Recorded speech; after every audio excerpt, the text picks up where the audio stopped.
Welcome.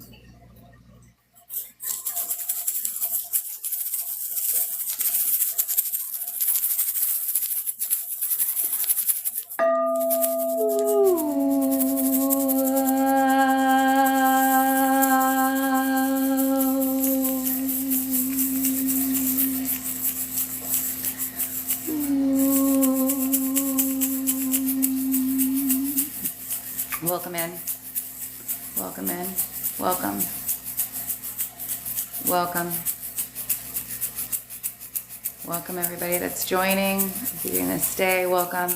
We're gonna do a sound bath and we're gonna do some cosmic weaving with the gene keys of the energies, the energetics that are at play in the cosmos above our head. We call that the heavens above, and how that impacts us in the heavenly bodies below, you and me, in our energetics. Welcome. Thank you guys all for being here. I'm offering this space. I was guided, spirit led to hold some energetic space in these now moments with everything that's transpiring on the world stage. So if you're inclined to stay and receive the energy from the sound bath, please stay. If you feel guided to anchor in the energy, you are the pillar of light, and just bringing peace and calm and stability in your home, in the comfort of your own home, with the intention to emanate that peace, that stability, that calm into your surrounding grids, to other people, just by pure presence, just by your aura. Just like a tower emanates out frequency, so too do you. I do have all my sound bowls and hand pan out. So I'm just going to flow intuitively. If you hear me speak in light language, it's not for the mind to understand. It's purely for the body to receive. It's sound, it's frequency. I'm not calling on interdimensional beings and embodying demonic spirits. Okay?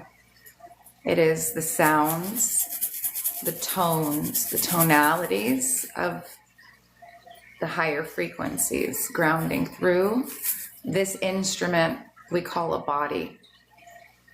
Okay, welcome. Hey, Robert, thank you for being here. Jay, welcome. Oh, yay, oh, yay, oh, yay, oh, yay. Hey, girl. Hey. So we've got the sound bowls. I'm just going to show you guys. And then we also have the water in the background from my giant fish tank. Yeah, we have all the sound bowls over here. I'm barefoot, sitting on my meditation pillow in my temple. My home is a temple, as is yours. Oh my goodness. All right, we'll just bring this closer. So we're going to do a little opening, and then I've already got the Upanishads. I've got the Yoga Sutras out. I also have the Light of the Soul out and the Gene Keys book with me. So we will be diving into whatever spirit is guiding for me to be the channel for the wisdom within these teachings today, which all do work together, as all things do work together. Thank you all for being here, being present, and just take a deep breath and release and relax, get comfortable. If you want to sit upright, if you are driving, just relax, have the windows down, allow the air in. If you are on a walk, just be present with this. If you prefer to lay down and maybe fall asleep with this, whatever it is, just take these moments to allow your nervous system to ground in. Okay? You are so worthy and loving and kind, and you are doing so much just by being present, by being here in your beingness. Like I have said many a times, your body, our body is what is anchoring in as the antennas of that Christ light, what we call the Christ light, the pure frequencies of the heavenly realms into the physical density. Just as what we're seeing on the world, the earth itself is our greater body. Okay.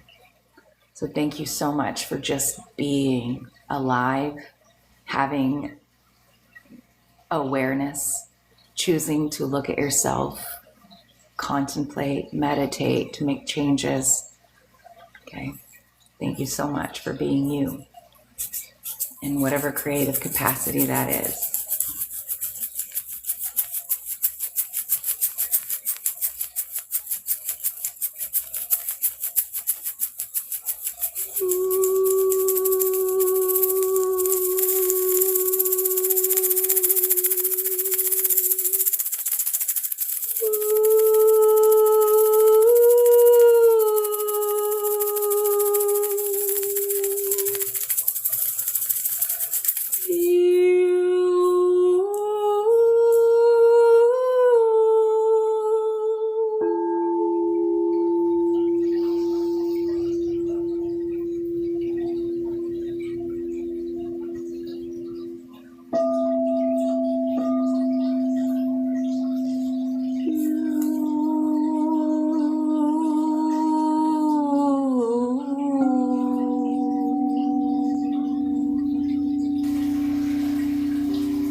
Breathing slowly in.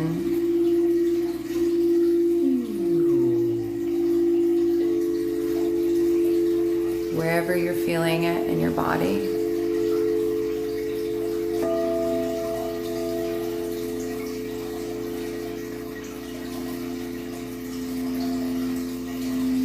Allow for it to rise all the way through, completing a circuit. Following the breath and hold.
Kuar nahikian te kia sokua. Hei au kumpuatar ne yakuasa.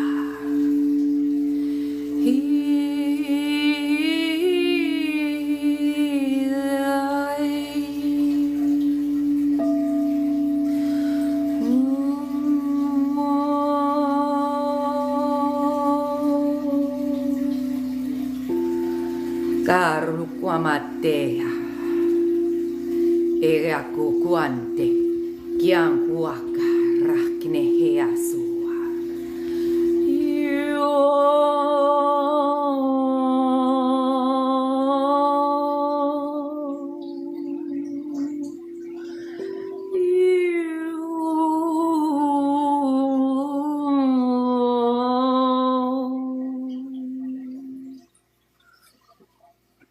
Sa ukua kiakua.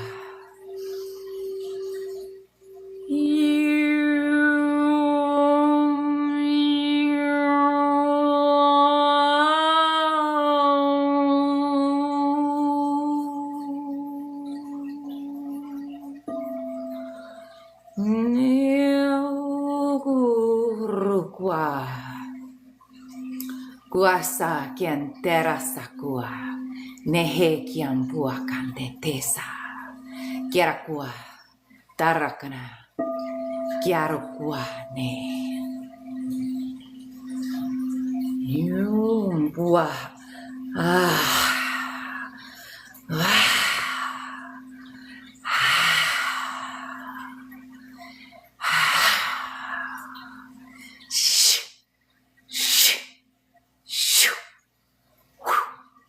Kiantea.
Your presence, your being is more than enough.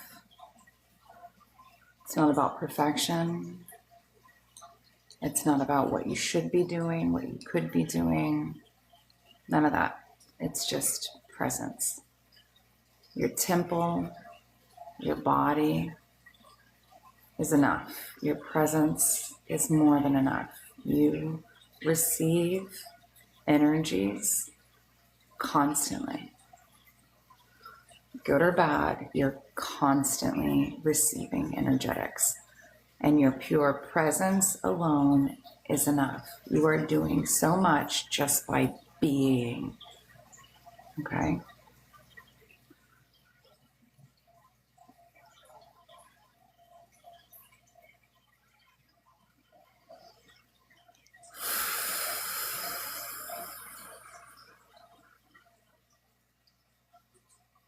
In a world where we've been programmed to do, we overlook the human beingness. So let's tune into our beingness with intention, gratitude, and grace, compassion for ourselves, for our neighbors, for our friends and our foes. Now is a time where we are in a great transitionary period, lots of chaotic waves of energy as we are birthing another wave of awakening in the collective. We are experiencing another awakening in the collective. For some, it's an embodiment, others, a birth, a renewal, a restoration, and for some, it is death. It is transition from the form back into the formless. And there are a lot. Yes, we are human beings, not human doing. That's right. And there is a lot going on in the world stage. And we are those that have been attuned. Your musical instrument, your temple, your body, your guitar, whatever you want, your piano, whatever you want to call yourself, the organs, your organs, right? You have been anointed, you have been awakened, and you have the awareness now to do, right? To be present and to transmute these energies, to alchemize them, to take the anger, the frustrations, the confusion, and to hold it like a child that's scared, because that's essentially what's happening on the world stage. And that's also being released from within our greater body. It's likened to when we see somebody have loss and grief, right? But we weren't directly impacted, but we want to go and console them. We want to hold them. We want to send a letter, send flowers, or just be present with them so that they know that they're held and they're loved and that they too will get through this, right? It's a grieving process. And that's what's happening on the world stage. And I mean, there's a lot of ways, a lot of lenses you can perceive things. I'm not saying the way that I'm expressing this is the only way, right? Not at all. We all have our lens of how we're viewing reality.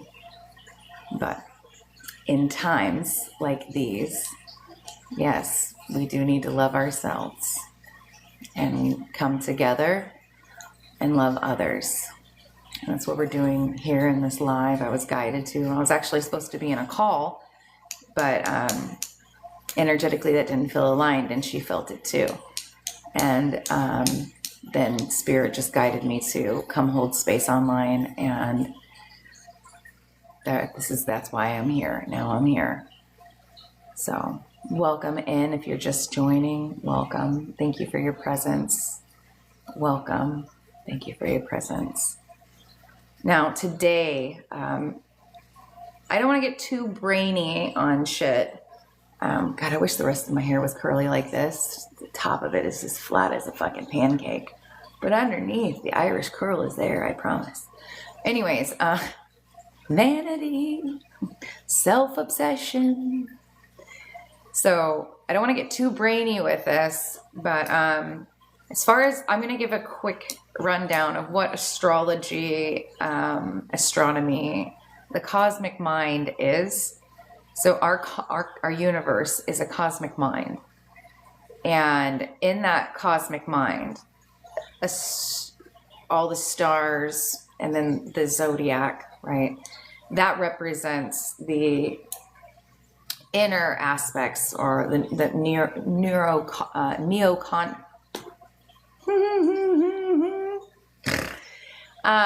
It represents the inner core, okay, the neocortex of the mind, and then the outer constellations represent the outer faculties, okay, of the mind, in our mind. So as above, so below, as within, so without, okay. And the planetary transits, which were never really called planets until recently, they were referred to as the wandering stars, or the fallen angels or angels, or you could even call them the watchers, or you can call them the gods, because they are. And so are we. They're the many faces, many facets of the one, externalized into interdependent expressions. Just like your hands are still part of you, they're an extension, but they're not your heart, they're not your brain, they're not your eyeballs, they're your fucking hands. Okay? And so are the planets the same. They are an extension of the cosmic mind, as are you, or the cosmic, the one, the source creation of all things, as are you, a cell within the greater body of the one. Cheers. I'm having chamomile tea with butterfly pea tea with saffron threads, and it is divine. I mean, it's butterfly pea tea. Butterfly pea tea is delicious, and it has a natural sweetener to it, so it's really good. Sounds good. Okay, so within the cosmic transits, how this works is it is a cosmic mind, and within astrology, where we have the zodiac, the 12, 13 signs, I use the 13 because it represents the corpus callosum. Okay, it's right up, goes right through the Milky Way.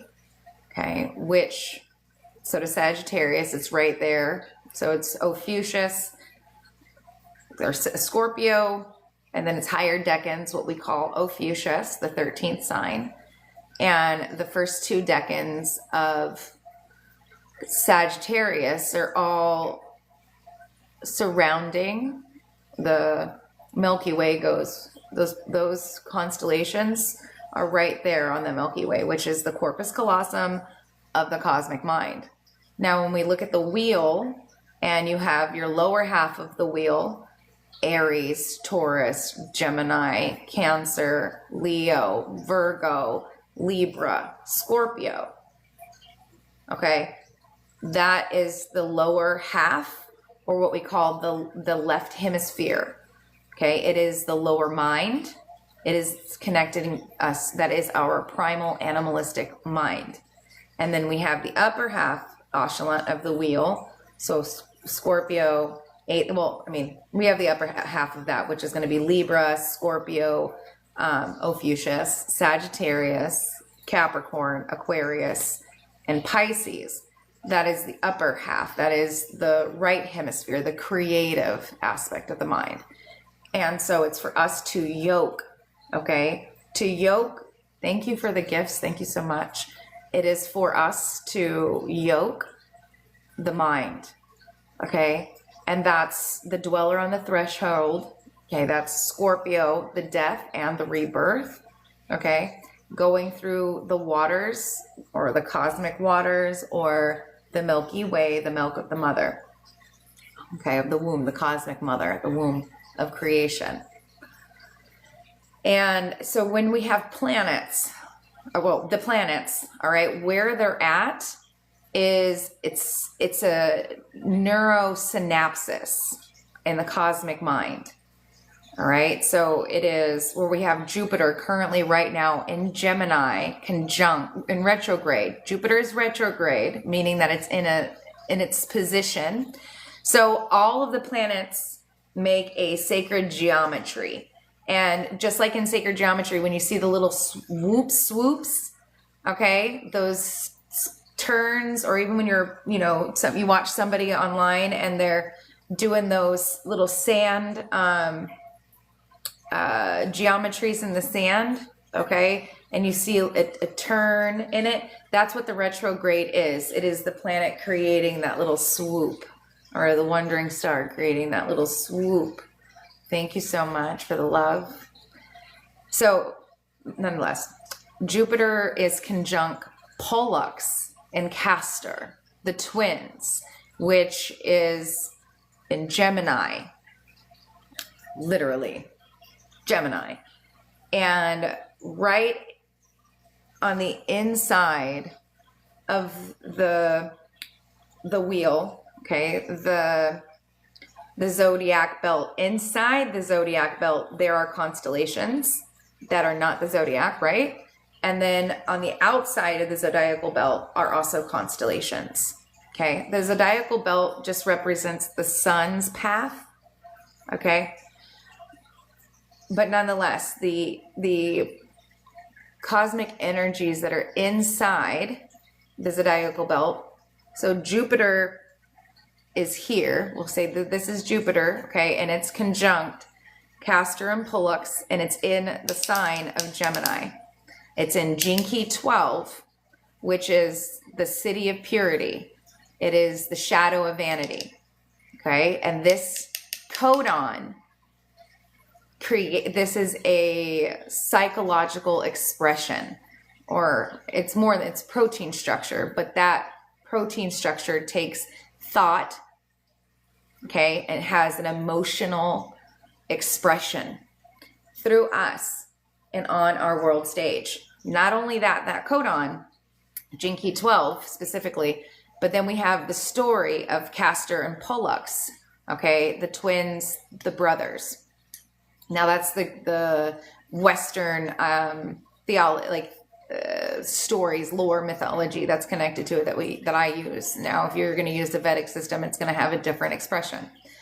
All right, but on the inside, okay, where Jupiter's at, it connects to Procyon, okay, which is Canis Minor, the two dogs, okay, the two dogs, which are Orion's dogs, and Sirius. So Procyon is Canis Minor, and then you have Canis Major, which is Sirius, where Sirius is located.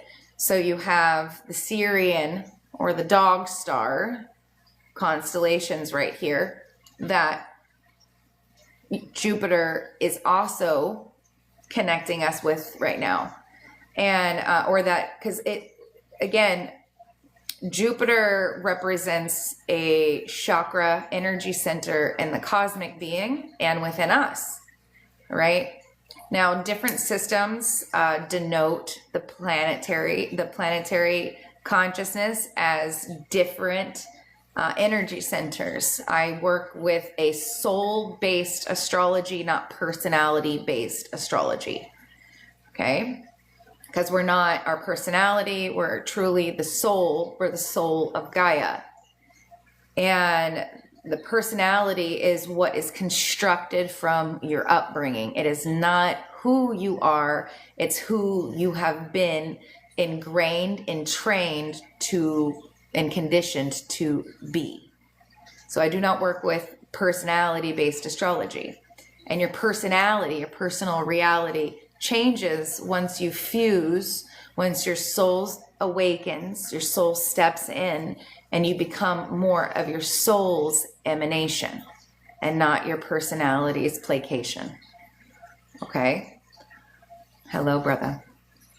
So Jupiter represents the heart. It rules the heart. It is the 10. It connects to 10. 10, you put on your 10 foil hat. This is about expanding your awareness, right? You put your tinfoil hat on and you are, you know, like you put the bunny ears on your television set or your radio. Okay, this is telling you how old I am. Okay, you're putting that tin, okay, on, and it expands the signal that you're receiving. This is about magnetism.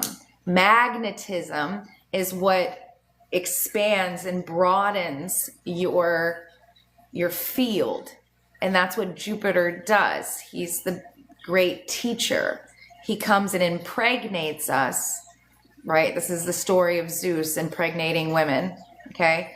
Going out being a sexual philanthropist. But nonetheless, he gifts us experiences, all right, that expand our worldviews, life lessons, religion, spirituality, teachings, gurus, all these things, okay? New experiences.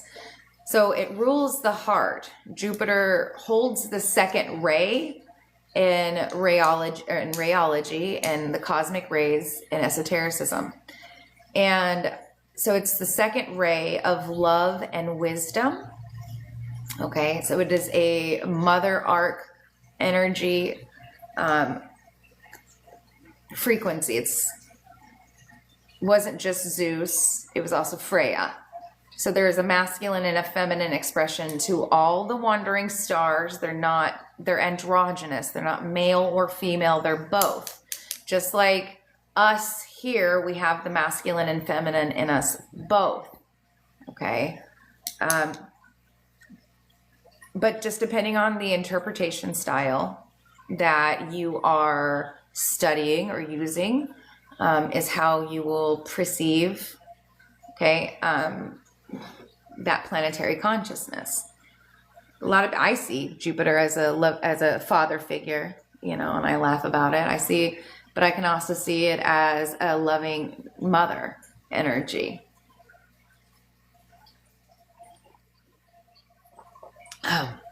Nonetheless, let's get to the point. The point is Jupiter rules the heart. So it's magnetic, very magnetic, abundant. Abundant is another word for magnetic, abundant. Because when you're magnetic and your heart is open, you receive a lot. You get, because the magnetism is what draws things in. Magnets pull in, okay? And so Jupiter is pulling in, he's in Gemini. All right, so this is the dual nature of the self, the masculine and the feminine. Now, this energy, these dog stars, the dog is an anagram for God. Dog is man's best friend, so God is man's best friend. This is more going to connect into the unity. So what we're experiencing with Jupiter retrograde in Jinki 12 is Jinki 12 is the shadow of vanity, okay? And vanity, this is about our ego, okay? And so this aspect, our ego, okay, remains with us until the very end. That is the last part of us that stays with us. Our ego, our created, curated personality, our individuation, our separation. Okay, that separation, however you want to see it. Vanity can show up in many ways. It's not just like a person that's like super self-obsessed. Although that is where the sun and Venus are conjunct right now. All right, and then in Jinki 10, in Jinki 10, the shadow of self-obsession and the gift of being. He's like, gift of being. The city of being. Okay, so the energetics of the collective right now, we can see the shadows. Okay, we can see vanity, we can see self-obsession. We also have Mercury and Mars conjunct in Jinki 11, which, what is that? In Jinki 11, which is the shadow of obscurity, to obscure the light, and the city of light. Okay, so there's a lot of energetics. Okay, Mars is here, which Mars represents emotion energy, emotion. It connects to our sacral center. All right, so Mars represents sacral energy, vitality, and your emotion, energy and motion. So thoughts are one thing, okay, but the emotion is what gives it charge. Go charge, okay? So Mars is either going to be aggression, war, or it's going to be passion and play. All right, and so we see that the light is obscured, the innocence, the desire to just be. Okay, I'm going to play on all of the gene keys that are in play right now. And then we have the moon in Libra. Okay, gene key 10, where the sun and Venus are located, they're in the last degrees of Sagittarius before it shifts into Capricorn. All right, on the 15th of January, the sun will be solidified in Capricorn. But right now we're in the last degrees. The sun, which is our conscious awareness, the sun is your solar plexus, your individuated I am, your individuated will, your individuated self. Okay? And the sun collectively is our collective self, what is being illuminated, what is being expressed. It is the conscious awareness. That's why it's the light, because we can see in the light. Okay? We see, we project, right, with the light. That's our collective solar plexus placement. Mars is the sacral. Jupiter is the heart. All right? Venus is the voice, which is divine expression. It is divine creation. Mercury is the Ajna. It's the messenger. It's the receiver. Okay? It's the receiver. And the inner eye. Okay? The internal eye. Your intuition. It also connects to your nervous system. Okay? It is the body and it is the spirit. It's the physical body, nervous system, receiving energies, and the spirit bodies. That's why it's the messenger of the spirit bodies to the physical body. And once you have your third eye on, that's the intuition, the inner eye, and to see through God's lens. All right. And that's why Hermes is so important to understand mastery of the item Pangala. The caduceus. Thank you, Spirit. The caduceus. All right. The staff of Hermes. The caduceus. The winding of the Ida, the Pangala. The two snakes going up. The two energies. Okay, rising up to activate the pineal pituitary to expand God's awareness, the higher frequencies, the heavenly consciousness, the outer spirit bodies beyond your mental body and into the causal body, the heart field, the causal body, and within that causal body, beyond that is the higher mind, okay, the higher divine mind, and then you have the monadic field and the higher morphogenetic chakras or universal consciousness, okay, that come in. And Saturn is the root chakra. Saturn represents the physical body. Okay? It is the physical. It is the root. And his sister, okay, which is Venus, they're both the offspring of Uranus and Gaia. And Uranus represents the etheric body, your ether body, what's also known as your spirit body, your ether body. And in that lore is where we learn that Saturn cut off, because he wanted to control, he wanted to play God. He cut off, okay, the etheric body so that he can rule as God, the only God in the physical realm, which is, again, the root, the physical, material, Satanism, materialism, physical. And Venus, his sister, okay, the offspring of Uranus is Venus, his sister, rules the throat chakra, the etheric, right? The higher, it's semi-etheric. It's physical, right? But it's not physical. Our voice has impact. Song has impact.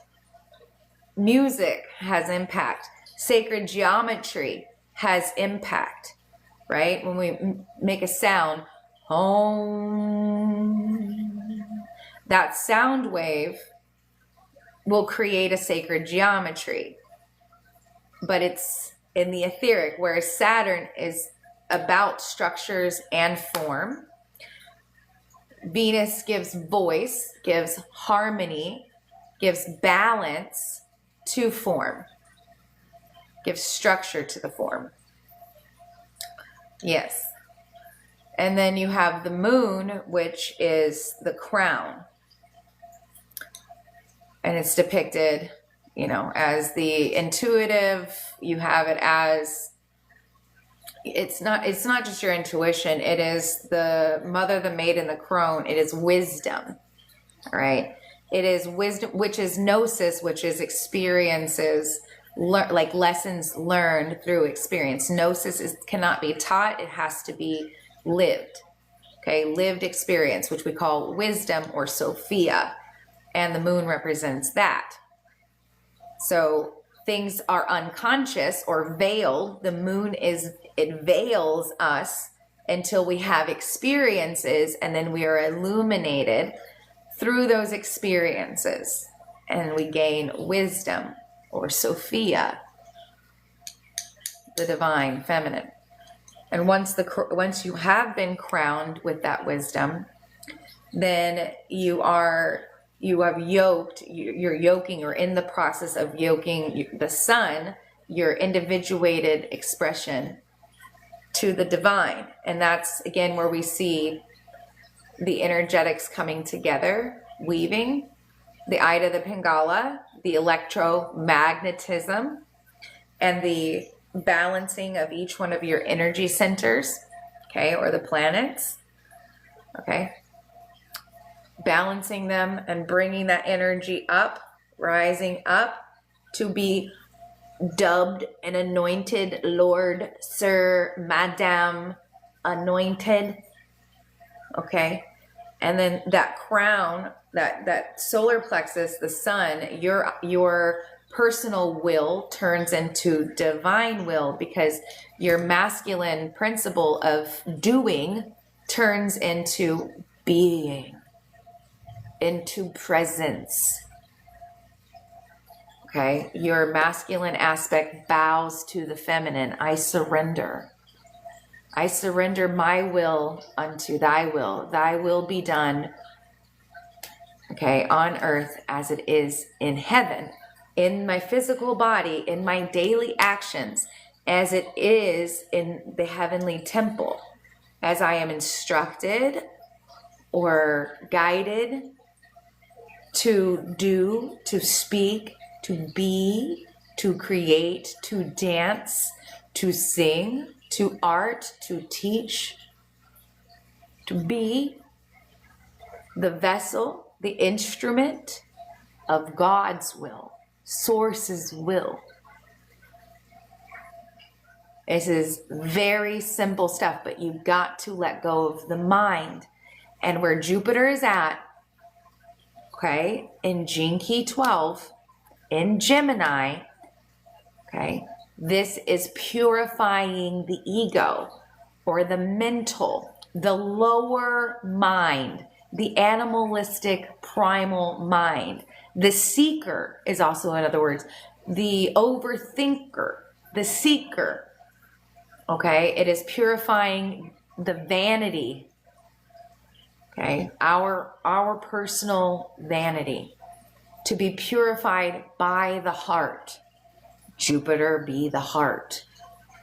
It rules the plexus, vortex, magnetism of the heart for in our projected universal reality. Okay, it's the universe, you in verse, you in song, you in rhythm. And it's projected because we live in an observational reality. That means that it doesn't exist until it's you observe it. It doesn't exist until we observe it. Okay? So in this observational reality to which we experience, this is our plexus centers projected externally as the microcosm to the macrocosm, or the manifestation, the actualization of God's imagination, God's creation. So where Jupiter's at, it is part of the codon ring of trials. Gene key 12 is part of the codon ring of trials, which is gene key 12, which is gene key 12, which is the shadow of vanity to the city of purity.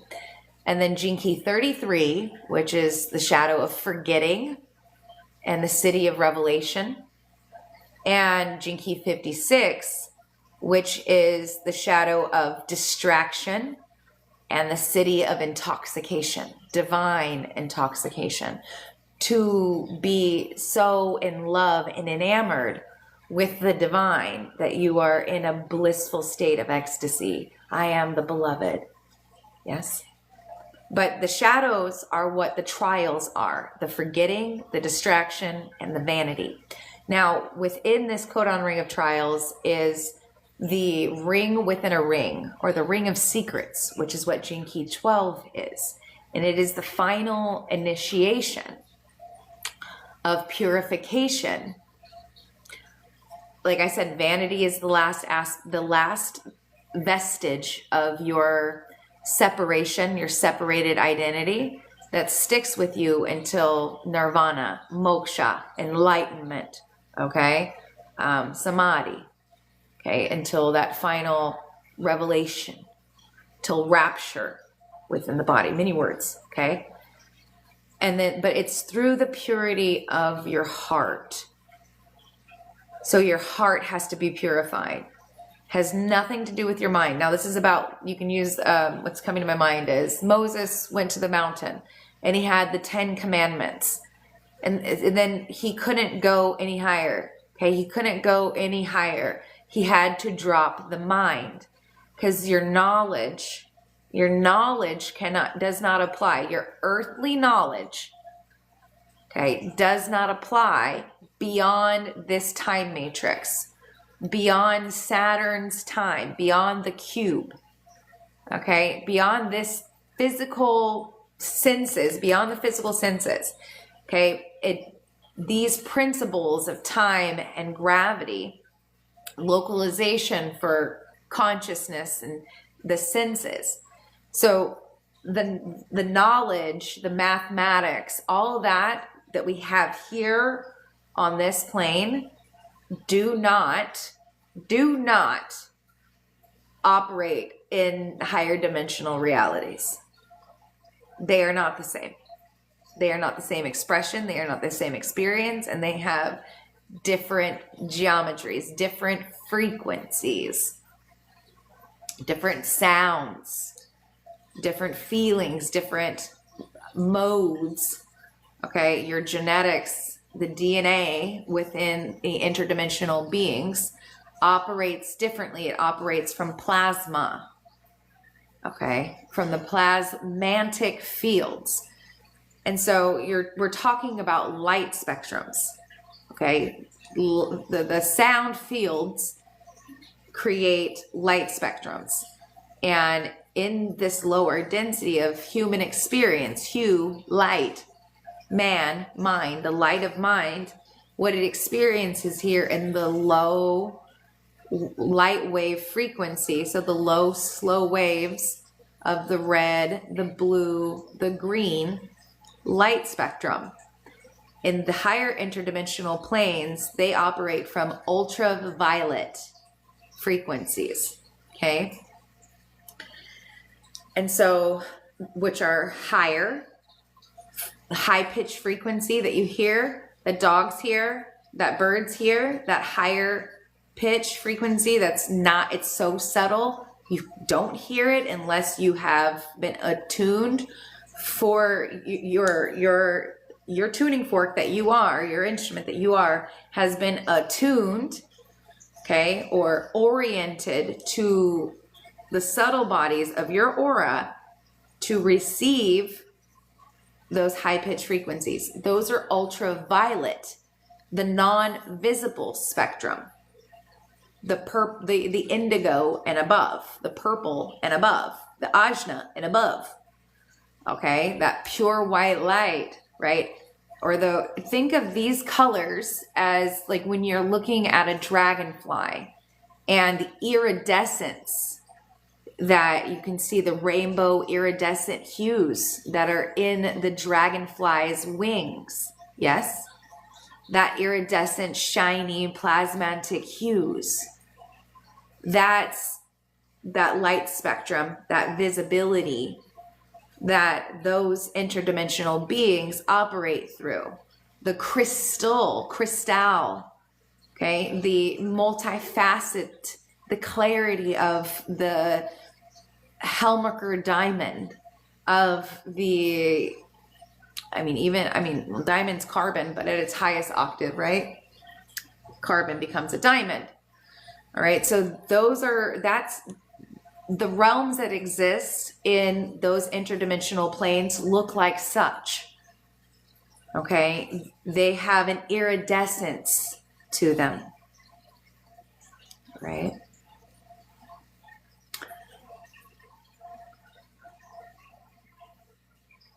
AI is man-made. All right, I'm not going to pay attention to the comments. But anyway, so where Jupiter's at, all right, it is, so where all the planets are, they are, think of it as like your brain, the cosmic mind, or in your brain, how you have neurosynapses happening, okay? So in astrology, we call this aspecting. Conjunctions, oppositions, sextiles, quincunxes, squares, trines, okay? These are like thoughts getting shot to one side of the brain. So if we have Jupiter over in Gemini, and we have the Sun, and we have Mars, and we have Mercury, and we have Venus in Sagittarius, the opposite to that, that's opposition. So Jupiter, that is connecting to Pollux and Castor, okay? And the energy from here, right? And then we have Procyon and Sirius, the dog stars, on the inside of the mind, going across to the other side of the mind.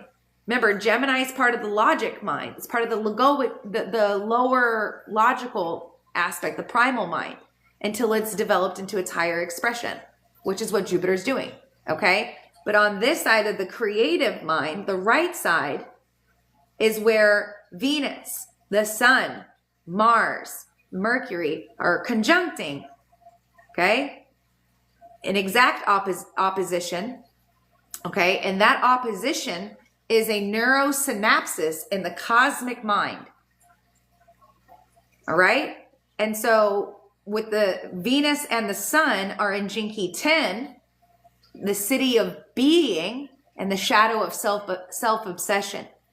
And then Mars and Mercury are in Jinki 11, right next to it. So they're all still conjunct. But Mercury and Mars are in Jinki 11, which is the programming partner, the exact opposite to Jupiter.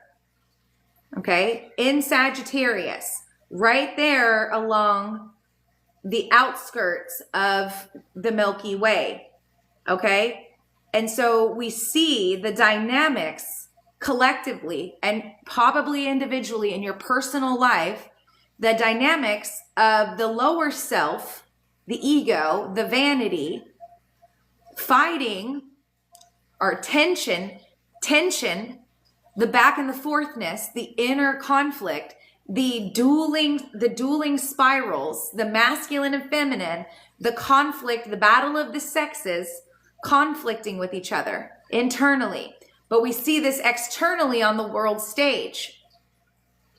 Right, the biggest thing right now is a woman was unalived, okay, by a man. And so what we see is the battle of the sexes, the masculine versus the feminine. We got the fear versus, okay, we have the fear very present, all right, and women rising in rage and like, I will go toe to toe with these motherfuckers, all right? So we have that tension of the masculine and the feminine, okay, because it's in opposition. And Jupiter is doing his thing and is expanding us through contrast, because that's what an opposition is. But it's an equal opposite, meaning it's the same fucking coin. It's still the same coin, but one's heads and one's tails. Gemini, is the head, and Sag would be the tail, or the left brain and the right brain, the logic and the creative or intuitive.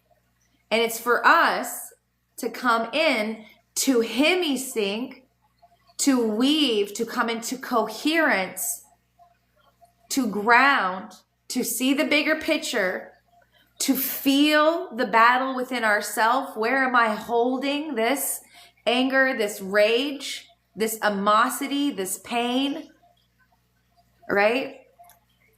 And I see it all playing out on the world stage. And then I do something about it. I bring awareness to it. I meditate with it. I do something creatively. I find peace within myself. I find, as a female, I prayed for my ex-husband. I pray for him to find the divine, that the divine finds him, that he finds the divine. Not sending more animosity, not sending more anger, not sending out rage, but calming through prayer and understanding of the human experience, not bypassing, but alchemizing. Okay. Now, again, Jupiter is igniting the city of purity, the purity of the heart. That doesn't mean you have to be saintly as fuck. That means that you have a heart that is pure. You're not doing what you do for greed, for envy, like out of a place of envy or jealousy or clout, all right, or lust. Your actions are not inspired by the lower nature. Your actions are right action. They're inspired by love, by wisdom, by divine inspiration. And sometimes that does look like taking a stance, right? Standing up for justice, standing up for what is unjust. It's unique to you. And Jesus was an example of the divine in right action, standing up for the poor, for the weak, for the less fortunate, for the minorities, for women in his time. He is the example that to be human is to be divine. To be human is to be divine. Now, with the sun and Venus united, because when they're conjunct, which is also an aspect, so the sun, the solar plexus, your personal I am, your personal will, conjunct, united, married, okay, folding. When you're baking, it's called folding instead of whipping or whisking. You fold that, you marry, okay, you marry the energies together. So Venus being the throat, the voice of the divine, harmonizing like a bee buzzing, and the honeycomb, okay, the honeycomb symbol creating harmonic, balanced, structural, mathematical, what is sound, what is true, and what is just, what is justice, the balance, the scales of Ma'at, Is the heart as light as a feather or heavy as a rock? Is the structure, is your structure, is your foundation, your belief, your character, your moralities, your values, are they sound? Are they just? Right? Or are they out of balance? We have been live for an hour. Yes. All right. So we have the throat chakra, Venus, and the solar plexus chakra, yoked, married as one energy. So for me, like right now, the divine, I'm not in individuated Carrie's expression. I'm in the divine expression, the I am. And the voice of this, the voice of clarity, the voice of balance, the voice of truth.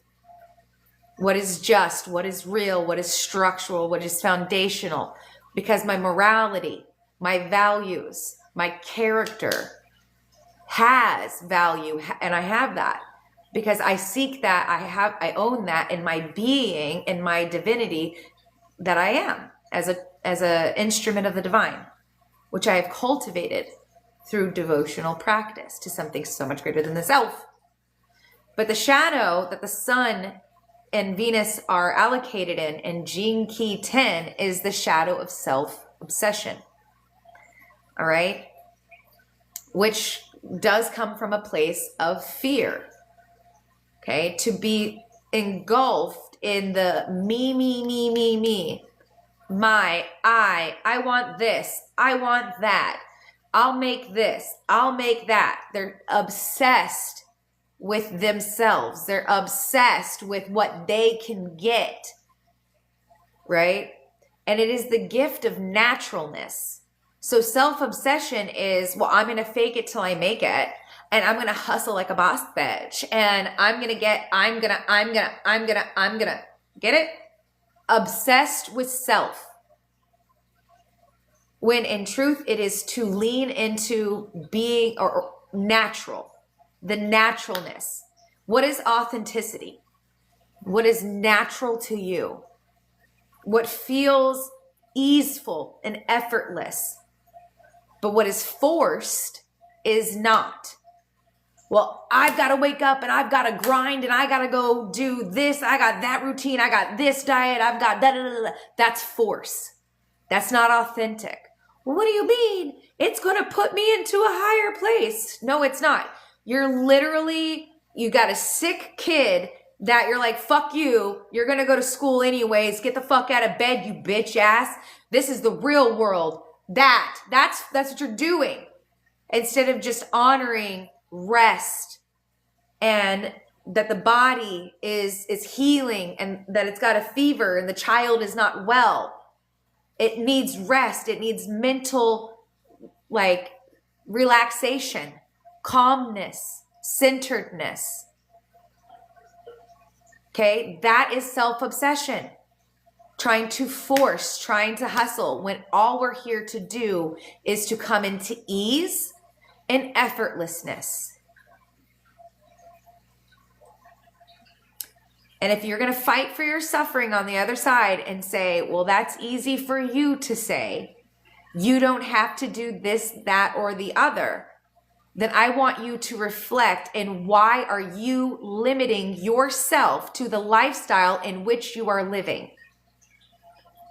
I have lost everything. I made that. Well, I didn't make the choice. The universe, my higher self.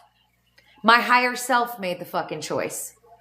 I lost $1 million fucking day spa. I lost my house. I lost my cars.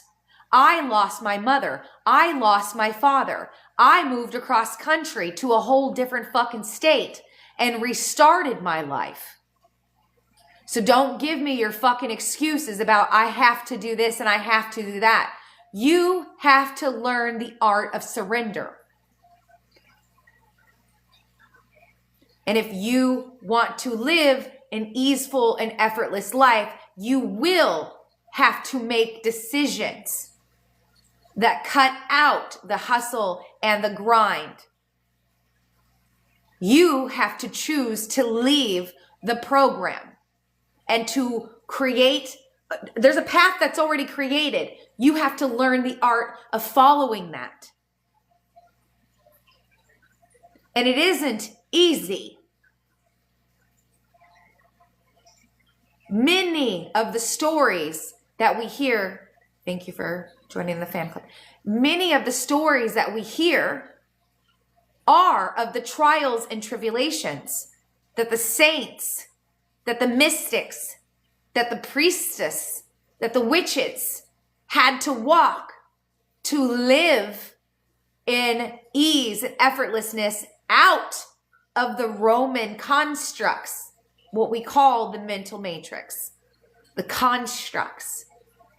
You have to make those decisions to trust the divine above all else, above your fear and your self-obsession, your desire for material wealth, fame, and fortune. Or you can lean into that and have that at the cost of what God has ordained for you. And that's where your free will comes in. Thy will versus my will. That's a message for some people. Not everybody. But there is sacrifice to be made. Jesus walked in the fucking wilderness for 40 days and 40 nights with nothing. And God said, trust and I will provide. There are stories for reasons. And I have always been provided for. I'm glad that this resonates with you. Personally, I have walked this and I have always been provided for. My life is stable. I am prosperous, but not without all of the challenges and the combativeness that I went through with my own ego, my own vanity, my own self-obsession.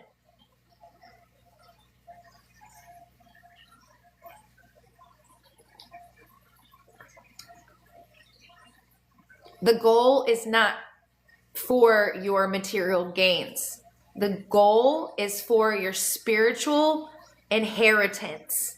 Spiritual inheritance. Being in divine union within yourself. That is your spiritual inheritance. And through that embodiment and union, all else will come easeful, effortless. The energy that you have to share with people, the messages that you have to bring through, the relationships that nurture you, maybe far and few in between, but they will be there in right time. The money, the monetary stability will be there. The protection will be there. That's the union to yoke. But that path, that full actualization or embodiment of the divine will being done on earth as it is in heaven. Okay, in the higher mind, in the heavenly realms. Here, once this antenna is fully on and flowered and you're crowned, the heavenly frequency will be had in your physical body, the earth, my body, okay? And the new body, the new earth is the new body. And you are, if you are watching this, okay, it's very rare that anybody that's not, that anybody that's watching this, that, you know, maybe a bot, but they're not real, right? That's just an algorithm that's attached to people's accounts when they go live to intimidate them, okay, to distract them. But my point is, if you're watching this, you have been awakened to be the new earth, the new body, which is to go through this path of divine union within yourself, okay, to embody the higher frequencies, to regulate your nervous system, which allows for the plasma or the fascia, okay, the fascia network, your mycelium network, to fully actualize without any blockages, okay, and for your plasma in your DNA, in your blood, that 98% non-codable DNA, to fully illuminate, all right? And that is the programming partner to where the sun is at, which is where the earth is at. We are a geocentric, okay, which means we are earth-centered. Earth is the center of the universe. You, earth, my body. And the black sun, so in astrology, the earth sign is a circle with a cross, okay? That's a nice way of making the swastika, but it's not. It's the black sun symbol, because that's the earth symbol, is the black sun, the unseen sun, the power within us. Like, all is within you. Yes, all is within that black sun. All is within the center. All is within there. And then it's projected outwardly into its many facets. So the earth sign, okay, is in opposition to the sun, which is the unseen internal sun and the externalized conscious sun. Okay? And so that's an opposition, is 180 degree opposition. Okay? And so the earth, oh, I talked about bots. There's another one. Okay, so the opposition, the earth is in Gene Key 15, which is this, it's called meeting the Schumann resonance. Hitting the Schumann resonance. And it is the shadow of dullness, to be dull. It is the gift of magnetism and the city of fluorescence, the final flowering, the blooming of the Siddhic frequencies, which is going from being a dull light, like a little lantern. It's like, oh, yay, I can see it 2 feet in front of me. Dull, boring, womp, womp, womp, light. You being a dull, boring, womp, womp, womp, light. Okay? To going into magnetism, the gift, the heart frequency, and magnetism, like attracting more light to you. Okay, bringing in more of your light, more love, more abundance, more joy, more play in your life. Hobbies that inspire you, more curiosity, okay, more adventure, more love, okay, more. You're magnetic, you're drawing your aura from being dull, which doesn't draw anything in. It's like, nothing's coming, to magnetic, and it's like, oh my God, this is coming, that just happened, like everything is working out. It's like being in synchronicity, because you've met the Schumann resonance. You've hit the speed of light. You've matched the Earth's frequency. And so now you're which is the heart. Okay? And so I'm heating up over here. So then now you're drawing in all of the serendipitous experiences through your magnetism, the right people, the right time. And that's by living through the heart. And it essentially blooms the city, the fluorescence, which is you just think of it as the omniscience. It is the nectar of the gods. You know, like think of Tangled, when the evil mother finds that flower, right? That magical flower, right? And it's like Rapunzel's hair, and she like sings to it, and like Rapunzel lights up, her hair all lights up, like that fluorescence. All right. But this is in our genetics. This is bioillumination. So we're already light beings, but have been in a shadow state of dullness, and our light hasn't been as vibrant. When you activate the city, or any cities really, but this one specifically, when this city, Jinki 15, which is where Jupiter will ingress, move towards, once it's out of retrograde, it will start to move forward into Jinki 15, where it was prior to, when it went retrograde. It began its retrograde in Jinki 15 and now has gone back into 12, and it will, when it moves forward, begins its ingress, it will go back to the 15.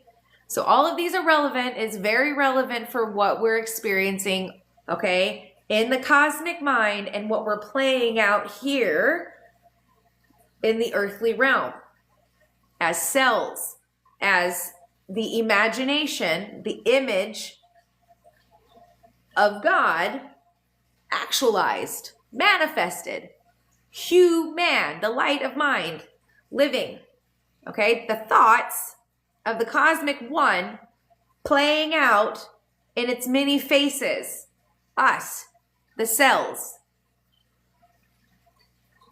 okay? So fluorescence is when your plasma, the non-codable junk DNA in your blood, okay, turns on, and your plasma can hold the higher voltage.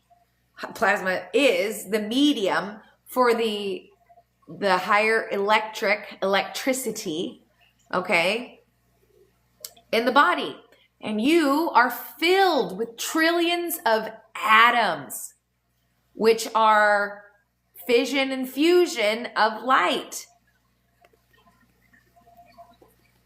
It's really subatomic part. They're just sound, frequency. Okay, the star in a jar, and you will become illuminated like a star. Once fluorescence flowers in the collective, that is known as the solar flash. Okay, this is the fluorescence, the final blooming, and we will be bioluminescent beings. The luminous being, the star being, and this is also known as the spiritual atom, the atom Cadman, or the causal man, causal plane, heart, magnetism, causal man, what we were prior to Atlantis. Atlantis was our descent into physical, into the mind, into the physical, the 3D physical, the mineral. And nothing is bad. Yes, we are the flash, and we are the expression. Yes, we are that. And it will also be within our whole experience. It's a hologram. It's a projection. It's all light. It's all light shows mixed in with psychology and emotion and psychology and emotion, and then your senses and how we interpret that. But it's all light. The atom is non-visible until it's observed, and then we give it tangibility.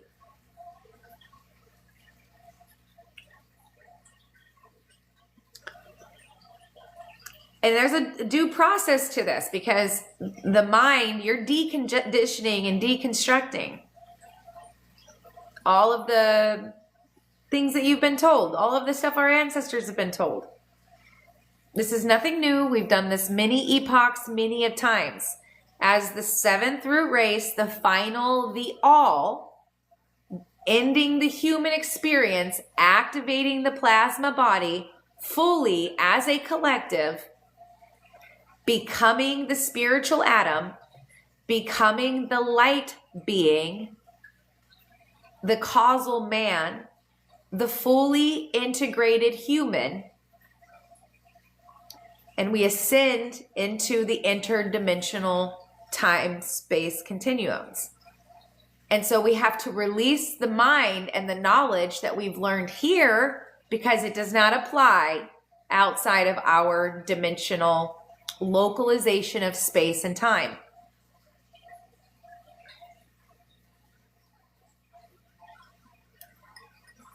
So I highly suggest you get the gene keys and you get on it. Get on it. Get on it.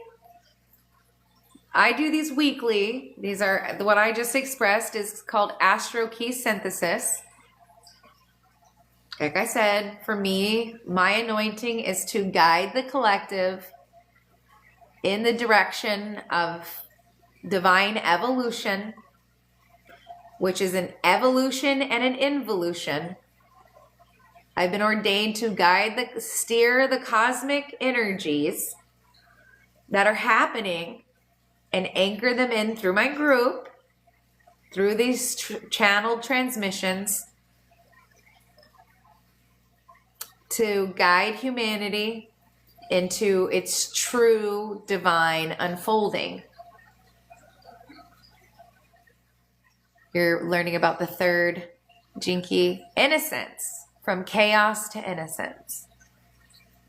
It's seeing the world through the eyes of a child, which means imagination and play and being in that deep empathy, unconditional love, and joy.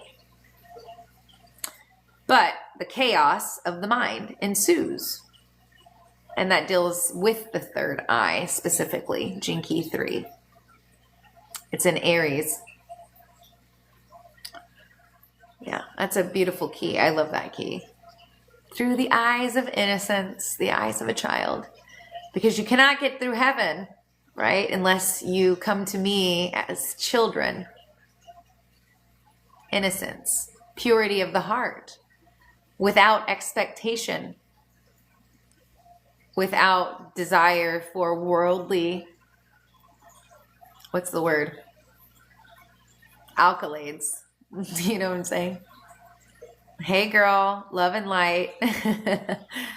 Spotify also has audio. Oh yeah, Richard, that's good. I didn't know that his stuff was on Spotify. Somebody probably uploaded it. But yes, Richard has his own personal contemplations. So he has the Gene Keys transmission, and which I call the, what do I call it? I just forgot. Whatever. The Gene Keys transmission. Oh, manuscript. I always say, open up your Gene Keys manuscript. But yeah, it's the transmission, and then he has his personal contemplations, which are on Audible. And you can get them from his website. I think it's like $100 for all 64 or something like that. Or you can just join my Patreon and my group, and you have access to them. And I upload them with the transits.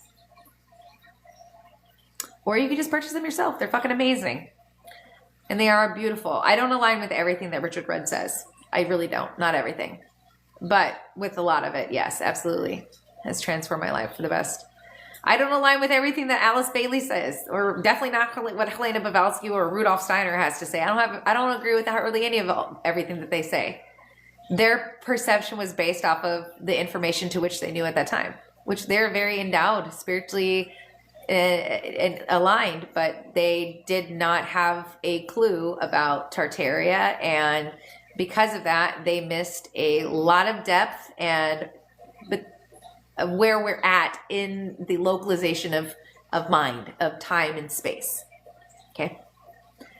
And I really don't align with Richard Rudd because he uses tropical astrology, because he's part of the Golden Dawn, which is part of the Illuminati. And him and Ra Uruhu, who brought through human design also use tropical astrology, which is not, we're not physical. Okay, so and even that, the fucking tropical Western, tropical astrology is a mathematical calculation, and that is to do with building, physical buildings, and you're not physical, you're the soul, and that's why we use sidereal, the sidereal, where the planets are in the real time. Okay.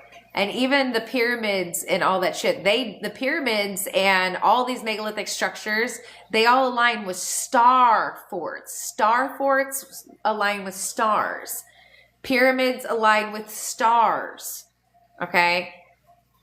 And that's the celestial bodies, the sidereal.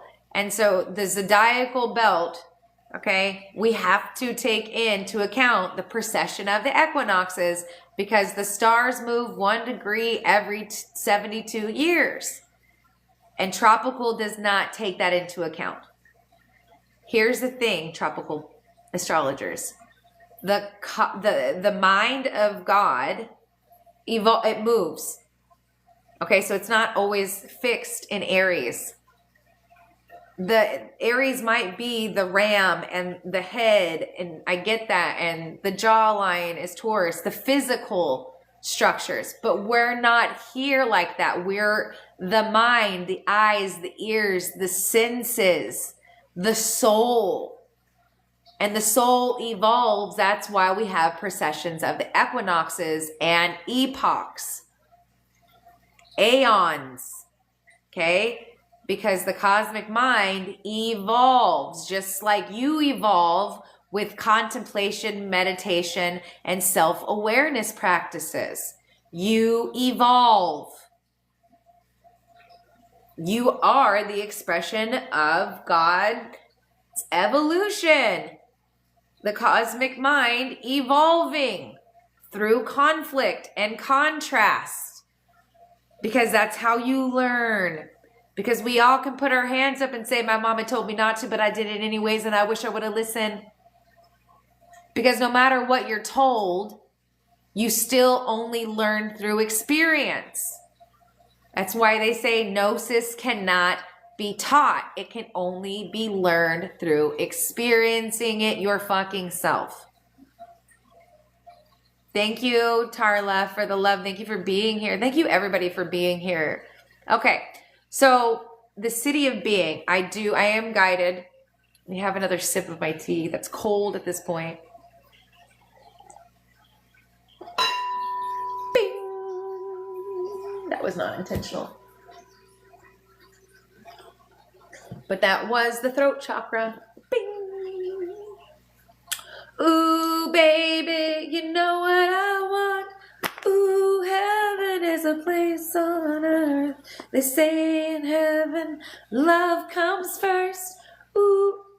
Yeah, that song just came in. Spirit be spiriting. It's coming. We're at the precipice.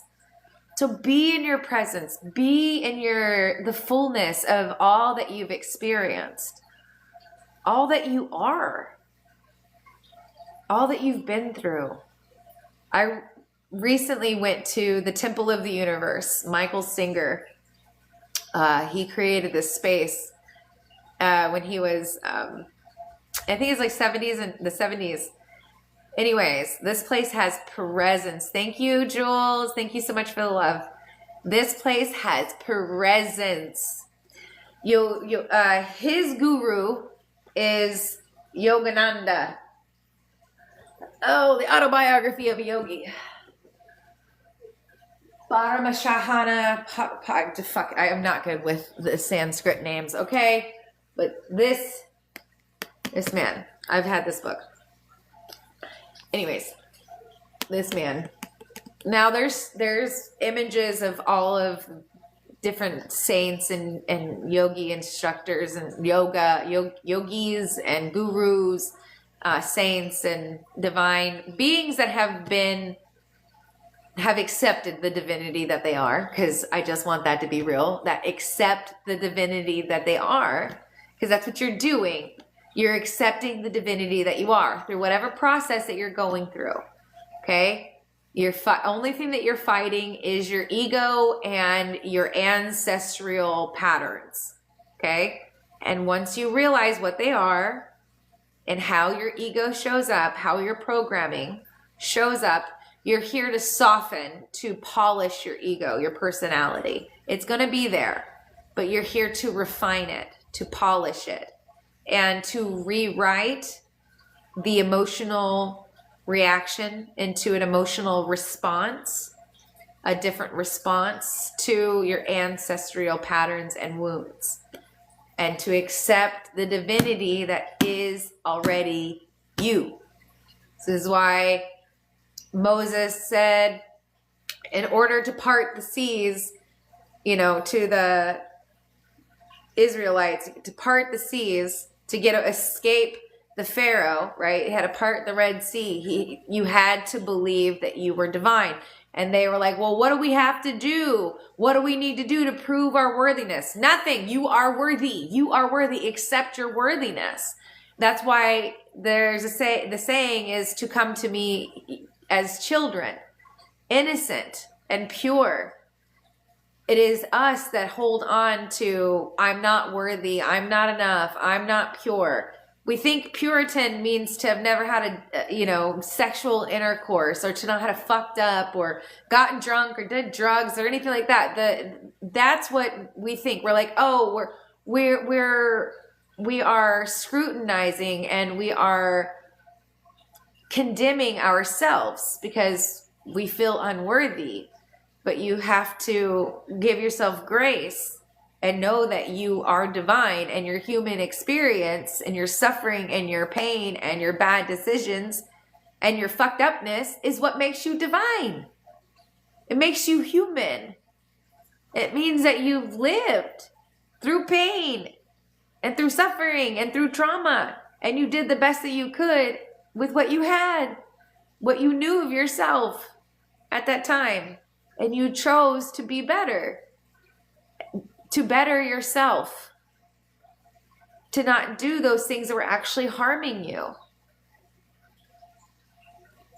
and to give yourself grace and to know that you're perfect, just like you would with your kid. No matter how much they fucked up, you would be like, I still love you. I know you're hurting and I know that you're making bad decisions, but I still love you. Do that for you. You are worthy, you are divine, and you are human. You are human. You're here in a human experience until you're not. So authenticity is key. Be authentically you. That's enough. You were made that way. And everything that you experience, you were supposed to. Every choice that you made that was less than, credible or less than what we deem as good, it was perfect. And when you were given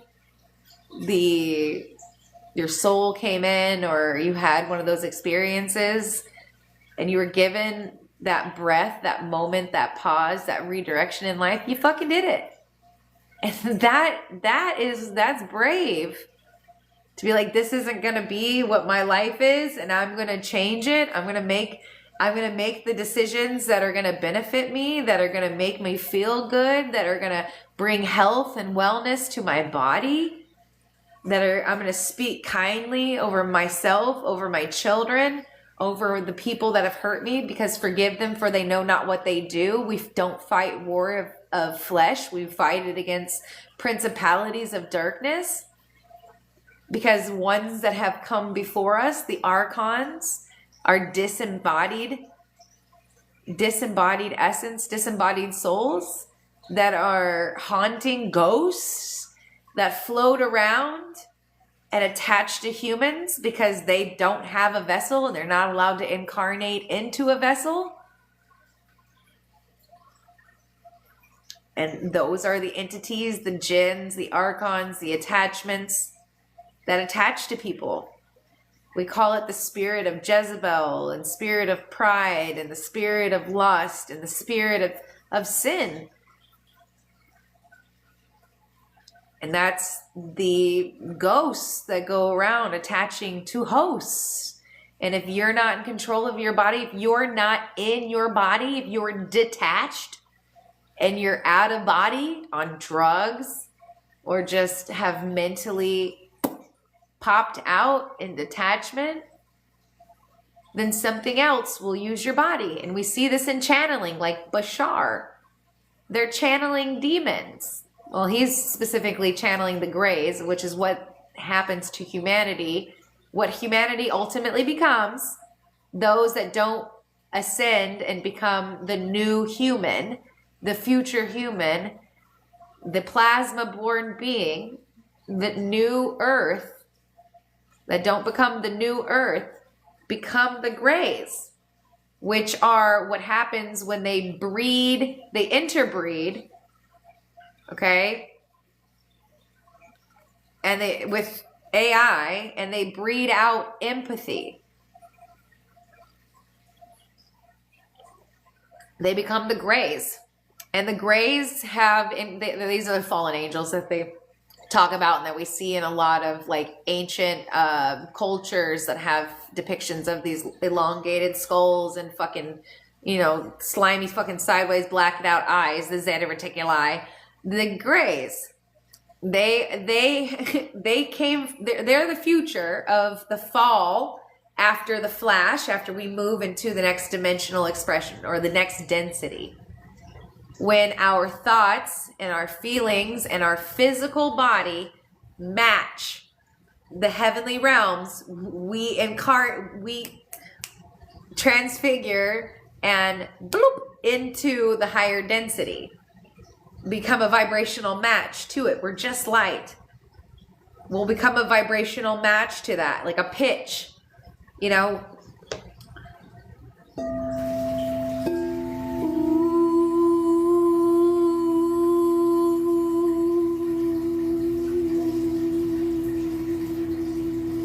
In a blink of an eye. Absolutely. I have that written down. Much love and confirmation for you right there, right there, right there, right there. Shelly's. Okay. But what's left behind is the echo of what used to be. That's why I call it an echo.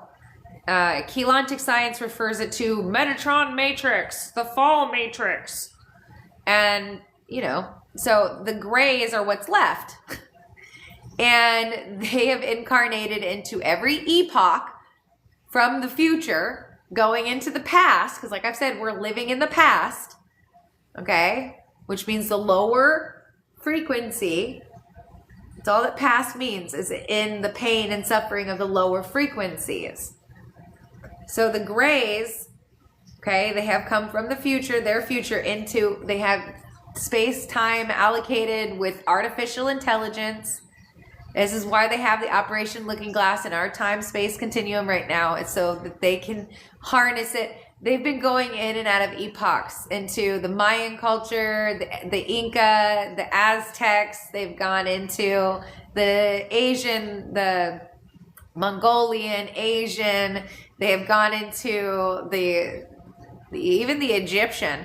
Like, they have gone into every fucking epoch to try to change the ultimate outcome. But the problem is they're artificial intelligence. They're fused with artificial intelligence. And so their outcome is always going to be the same because they don't want to do embodiment the right way. The right way. So what Bashar and people that are channeling Galactic Federation and all this shit, what they're showing, these are false prophets, false lights. What they're showing humanity is that coming out of your body and being a channel for interdimensional life is what we should be doing.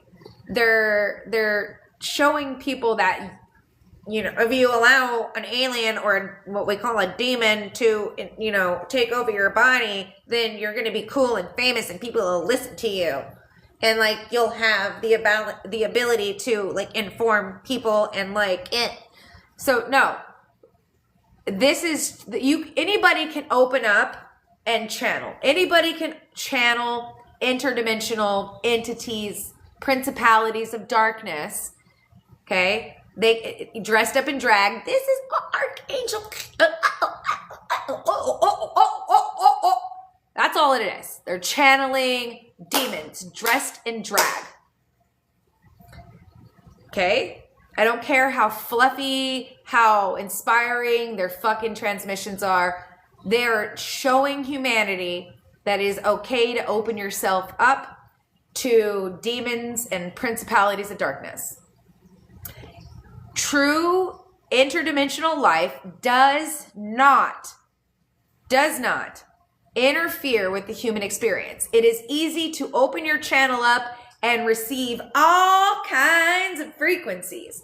Just like it's easy for a woman to spread her legs and let a lot of guys stick their dick in there. It's pretty fucking easy. You got a dick? Come in.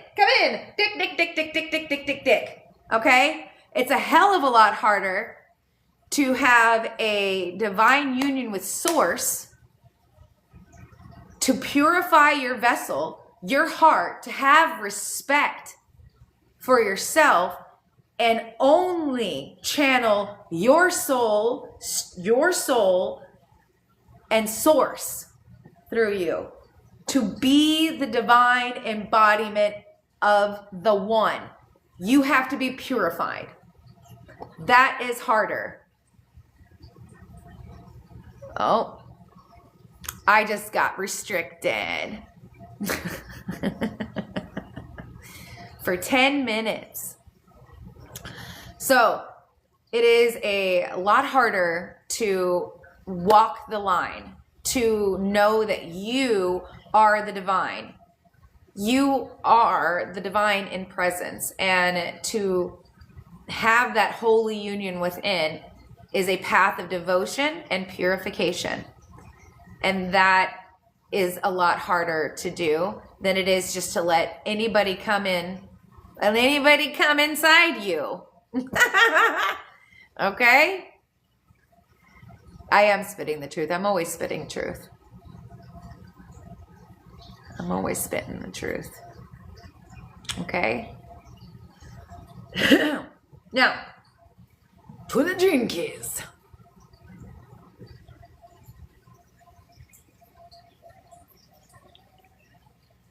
Every teacher that was worth a damn has always said, go to the source within. Go within. The kingdom of heaven resides within you. The divine is within you. You have your own inherent connection and relationship to the divine. And the divine, once awakened within you, living within you in your everyday and every moment, you will become a luminous being, a radiant being. Your aura will radiate. Your frequency will mess up electronics. It'll throw people into chaos, or it'll bring peace into people. They'll feel peace. They'll feel, the presence within you, around you, being with you. Like I felt at the freaking Temple of the Universe. Not just me, the lady I was with, the sister I was with. We both were like, did you feel that? Yeah, it's palpable. It's cultivated. You can feel the presence. But here's what Yogananda told me yesterday when I was contemplating with him. He was like, that temple, that presence that you felt was you. Because you were in a building with nobody else but one other person there. It was surrounded by forests. It was peace. You just sat there. That presence was you. That essence is you. But you have to come into stillness and hear, and peace and hear, to feel it, to give it the space. It was beautiful. I had a lot more to say on that, but I'm being guided to speak on Jinki 10 in this now moment. Thank you for everybody in the live. We're at 61,000 hearts. Thank you guys all for hitting those hearts, and that's a lot. I love you guys. Thank you all for being here. Thank you all for the gifts and sharing the live. I see I have 11 shares of this live. Thank you guys all so much for sharing this wisdom. Yes. Flow, absolutely. Thank you for just being you and on your journey. And I know, soldier. I know. My warriors, my Valkyrie, right? My warrior brothers and sisters. I know. I'm so proud of us. You're welcome, Christy. I see you. I see us all.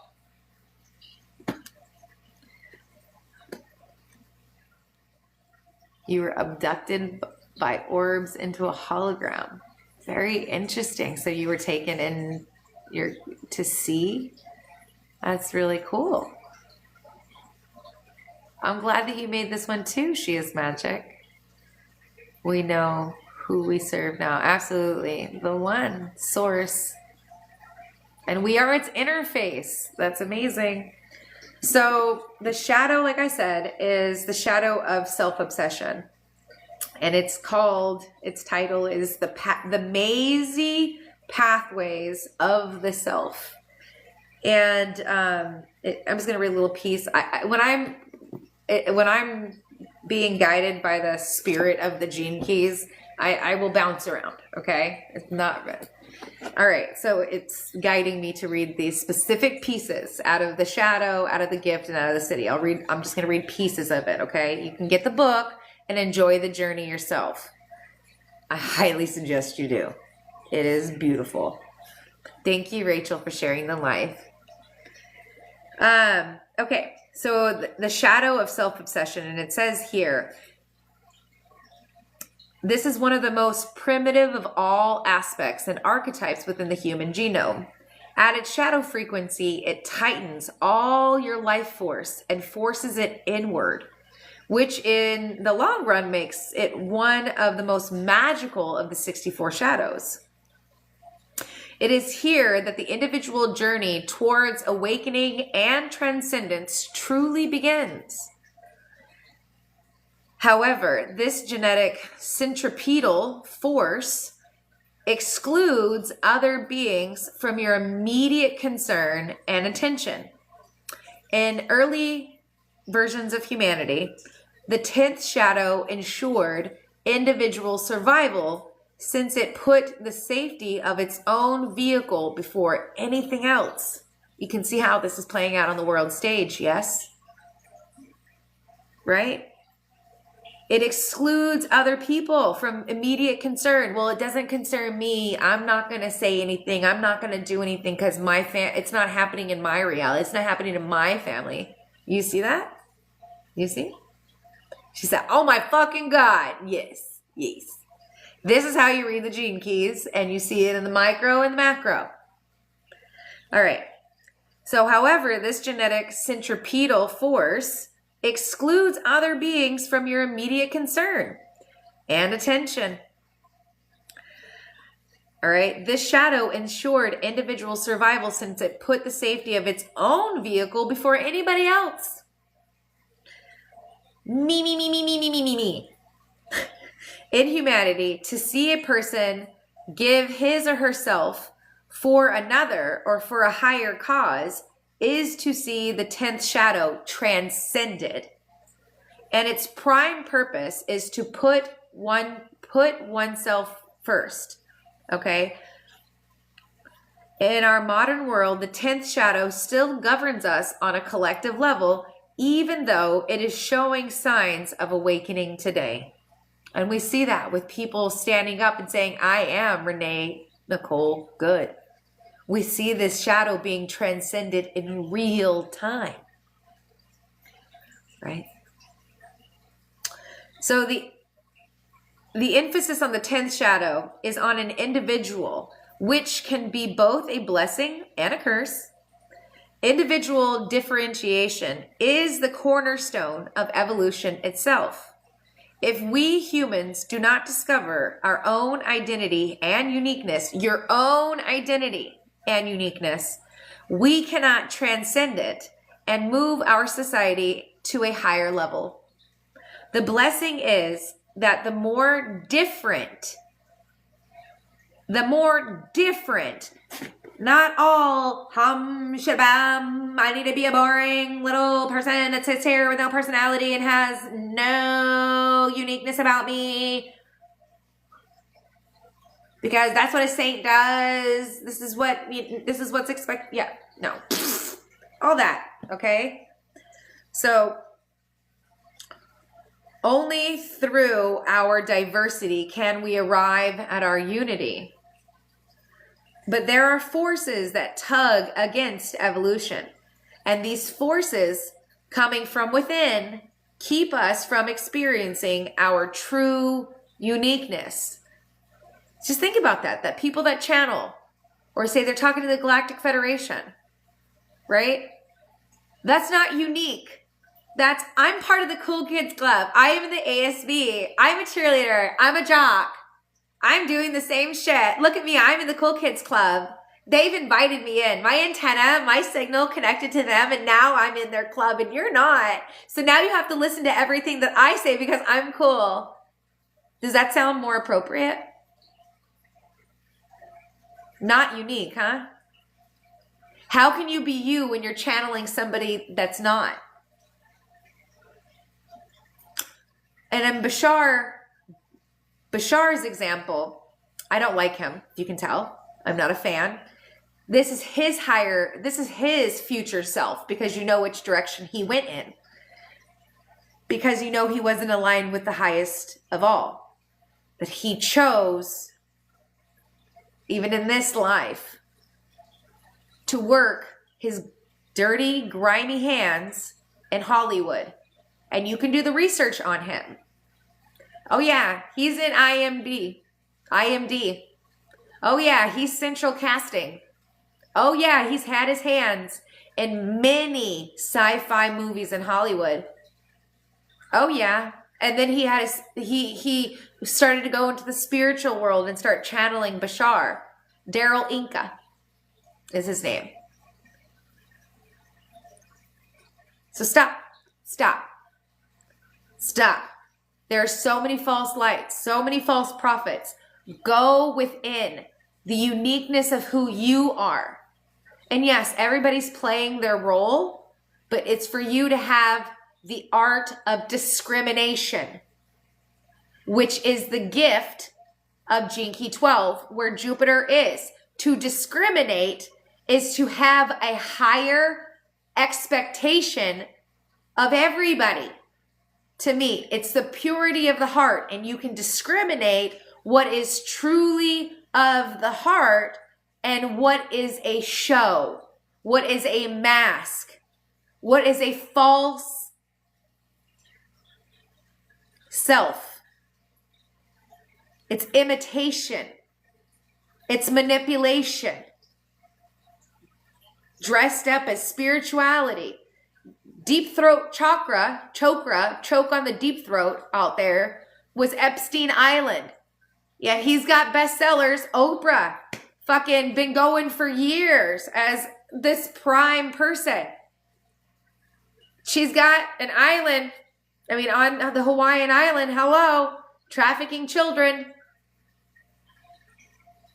So just discrimination is more than discernment. You use your discernment to discriminate, to cut off, to say, no, that doesn't go here. That doesn't belong here. To judge through the eyes of God. Discrimination. It's the gift of Gene Key 12. All right, I digress. Moving forward. And it comes to the purity of the heart.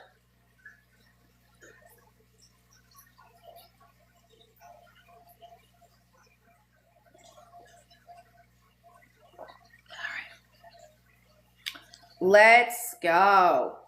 So, the blessing is that the more different we each allow ourselves to be, the more we operate in unity. This is one of the most beautiful of all human paradoxes. that only through our very diversity can we arrive at our unity. But there are forces that tug against evolution, and these forces coming from within keep us from experiencing our true uniqueness. The programming partner of the shadow is the 15th shadow of dullness, where the earth sign is currently in opposition to the sun. And since the 15th shadow of dullness conceals a fear of being different, it shuts you down at a collective level. The 15th shadow makes us into lemmings that follow the crowd, thus allowing your uniqueness to be overridden. Just as the 15th shadow puts your attention on everything but your own uniqueness, the 10th shadow does the opposite. It makes you obsessed with your own uniqueness and how to find it. I've been flagged for submit feedback. Reject does not contain, yeah. Okay. It makes you obsessed with your own uniqueness and how to find it and follow it. Thus, in the world today, we can see two main types of people: those who follow the crowd and those who try to escape the crowd at all costs. Okay. Through the shadow, you become so self-obsessed that you no longer see or hear the feelings of those around you. You become so self-obsessed that you no longer see or hear the feelings of those around you. Can you now see that on the world stage playing out through the MAGA, right? The people that are blind, deaf, and dumb and don't want to see the inhumanity that happened on the world stage.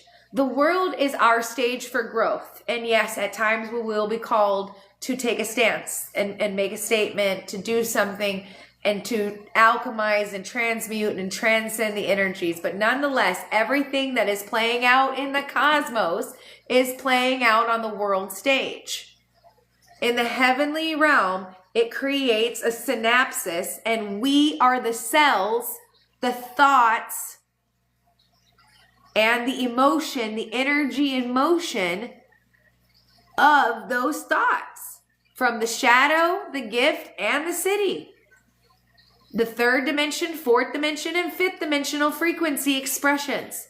Sometimes if you're a fifth dimensional expression, you'll drop into the shadow, just like Jesus would sit with the sinners or the lepers, the people that had leprosy, right? Just like God would go, or the gurus will go sit with the sinners. That's what that means. Drops from the higher frequencies and goes into the lower realms to lift that one person up, to just be there with them. Whenever somebody passes, right? We go to their house and with our condolences and our love to support them, to lift them up. We speak love over them. We put praise to raise their frequency. So you will drop down, but you will rise back up with more strength, more clarity, and more direction. From crown to heel, absolutely. Or heel to crown. Either way, baby, it's a circuit. It's a complete circuit. Fear not. Do not be afraid. They're not contagious, yet I am. Yet I am. They cannot bring me down, but I can raise them up. Fear not. Okay? So, through the shadow, you become so self-obsessed that you no longer see, they can't see it, they won't see it, or hear the feelings of those around you. This makes it very difficult for other people to relate to you, even though you may feel that you can relate to them, even though you may have many relationships. The truth is that you really don't have enough space within your psyche for the concept of others. That's where they're at. They don't have enough room in their psyche to perceive or to connect with others because they're so self-obsessed, meaning that they're only worried about themselves. That's how deep they're in survival. And so we can have compassion, but we can have discrimination.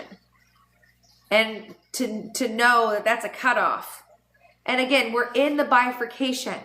We're dissolving and letting go of the old human template, feelings, thoughts, behaviors, and we are donning the new earth, the new body, the heavenly mind coherence, heart, mind coherence. And so we're seeing the separation on the world stage.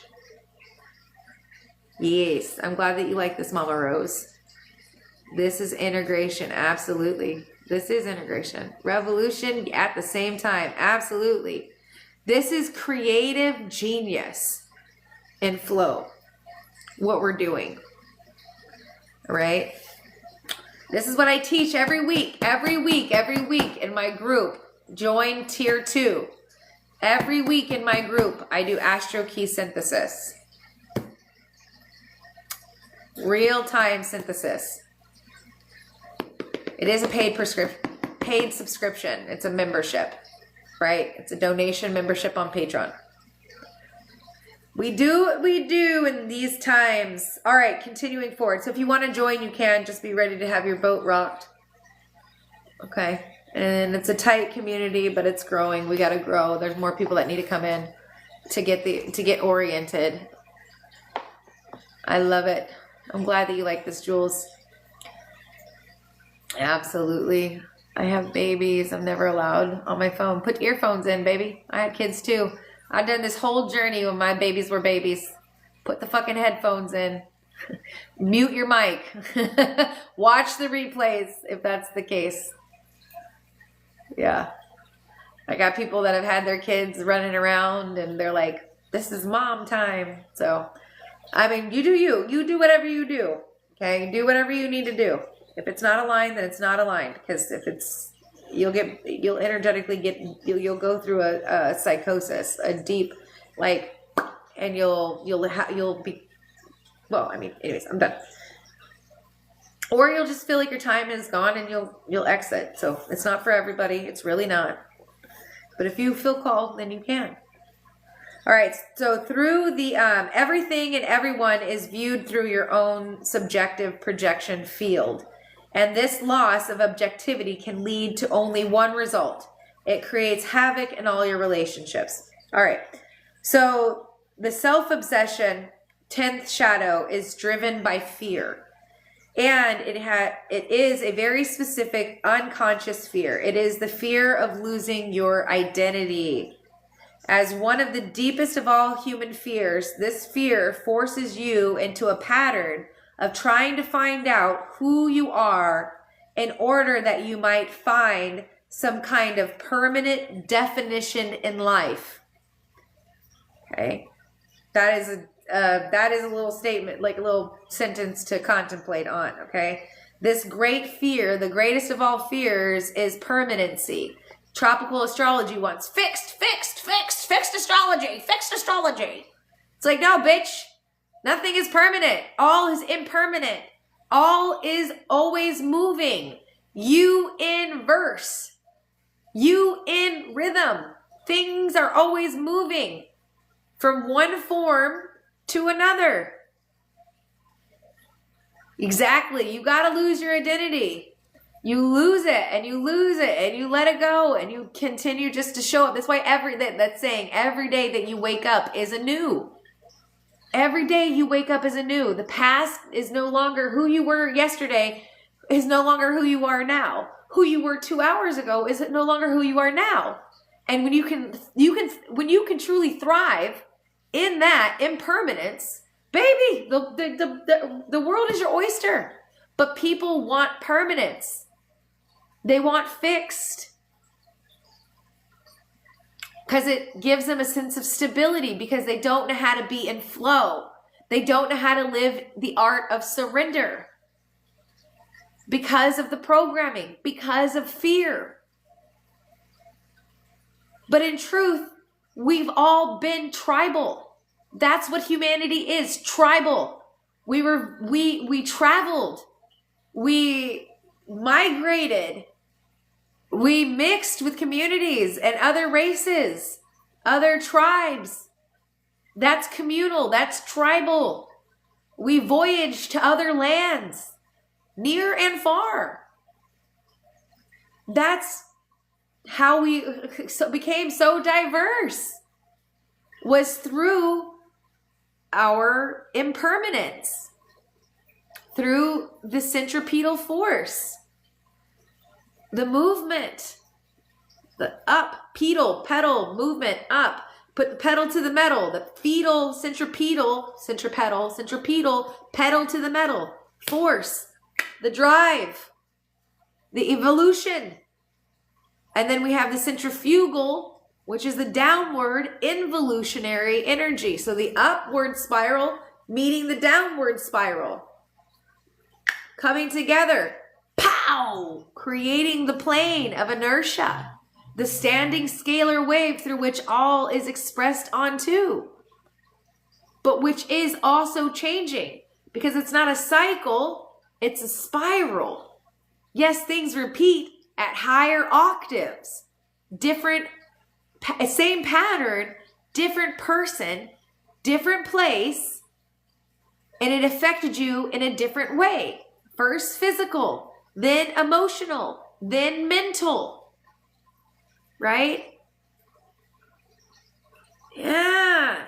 You're like, oh shit, that's the trinity of the pattern. 3 times the charm. Then you get it and you're like, motherfuck, I get it now.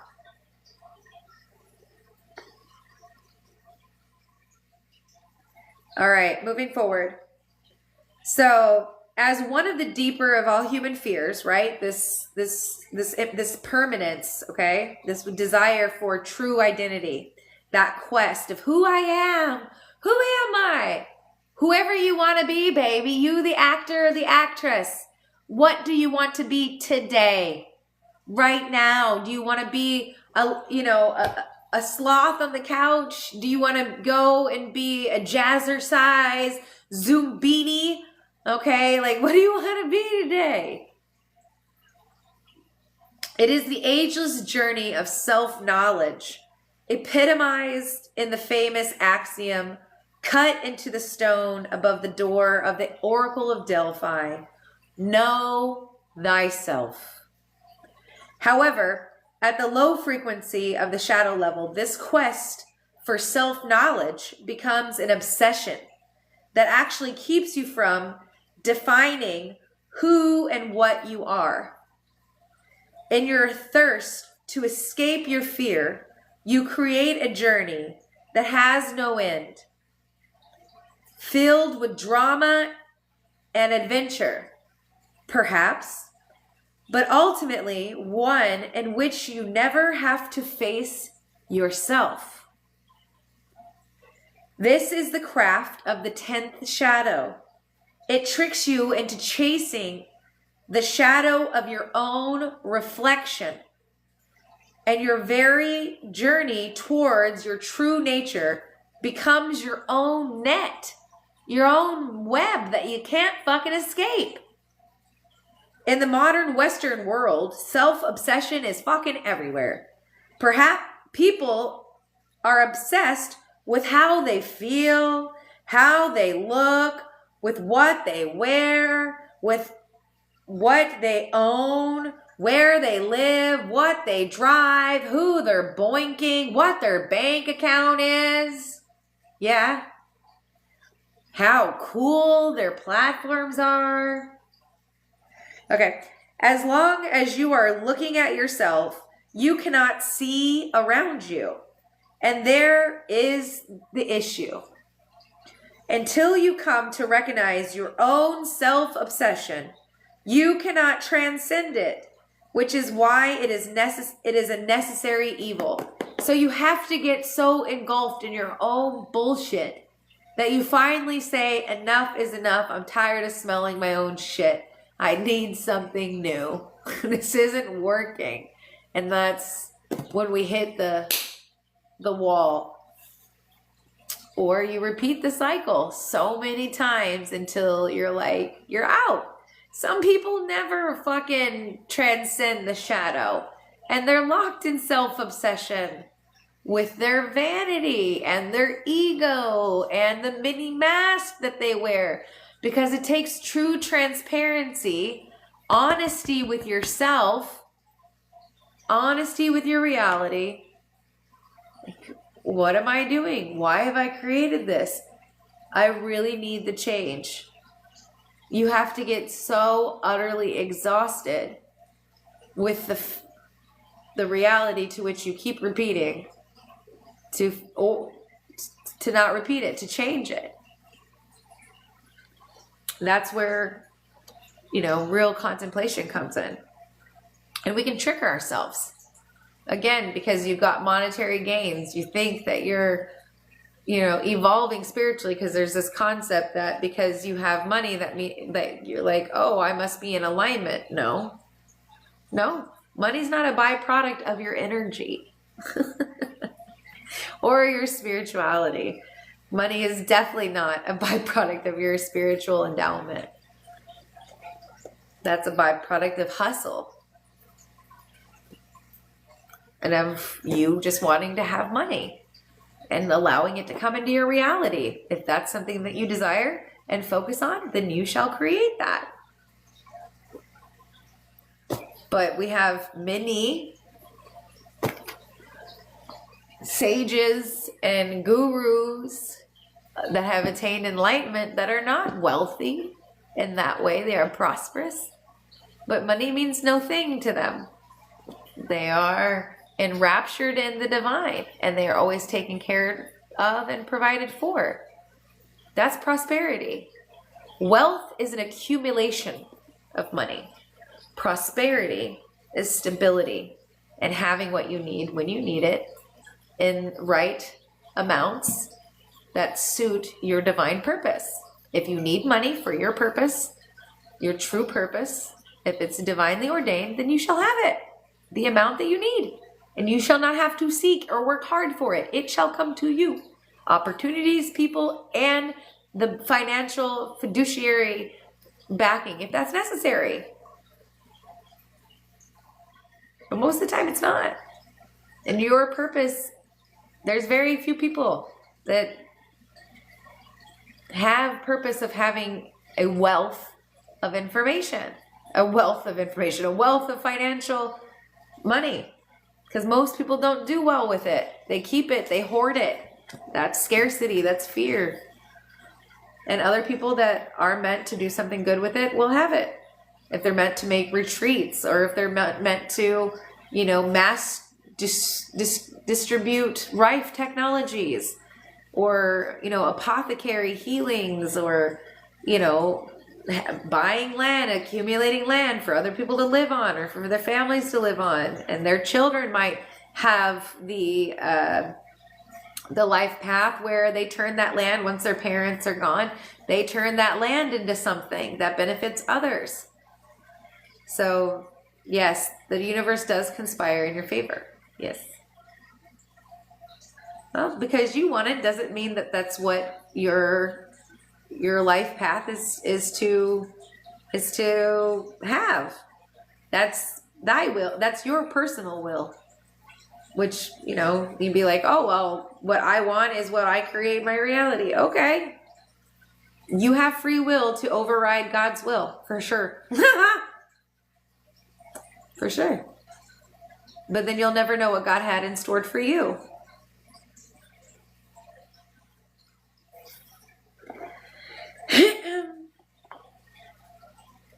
Nothing wrong with having prosperity in your life and feeling secure and having the things, a house, a vehicle, having the necessities. These are fucking the bare necessities of life. All right? Yes, that's minimum. That's minimum. I'm talking like how these billionaires, how these millionaires, okay, they don't do well with the money that they do have. It's just an accumulation. Hello. Welcome, brother. Welcome. Everybody that's joining, welcome into the live. I'm reading Gene Key 10. I'm just about to finish up the shadow frequency and move into the city. Either the gift or the city, what I'm guided to.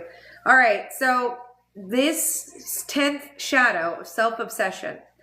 As long as you are looking at yourself, you cannot see around you, right?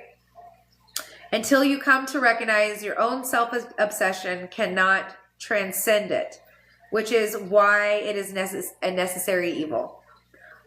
All inner journeys begin with self-obsession, and it can truly become an endless labyrinth, even when self-obsession takes the form of a spiritual search.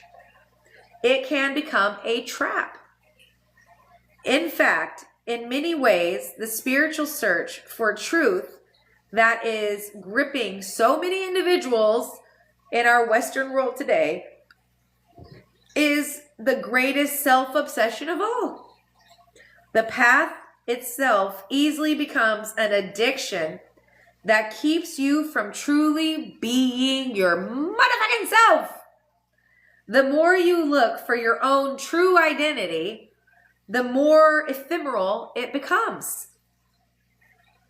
All circular paths do eventually arrive at breakthrough. Those who tread the path of self-knowledge will eventually escape the treadmill once they realize that what they are seeking cannot be found. This is a spontaneous revelation that can only occur when you have been well and truly lost in the maze pathway of the self. No one can say how long it will take for such a revelation to dawn, since it differs from individual to individual, but it cannot be faked. The true revelation that comes through the 10th shadow leads inevitably to the creative explosion that emerges through the 10th gift of naturalness. Now, the repressive nature and the reactive nature of the shadow, the 10th shadow, where the sun and Venus are located today in the cosmos, in Sagittarius, on the precipice of shifting into Capricorn, the last degrees of Sagittarius. So the repressive nature, to repress this shadow, okay, is self-denying.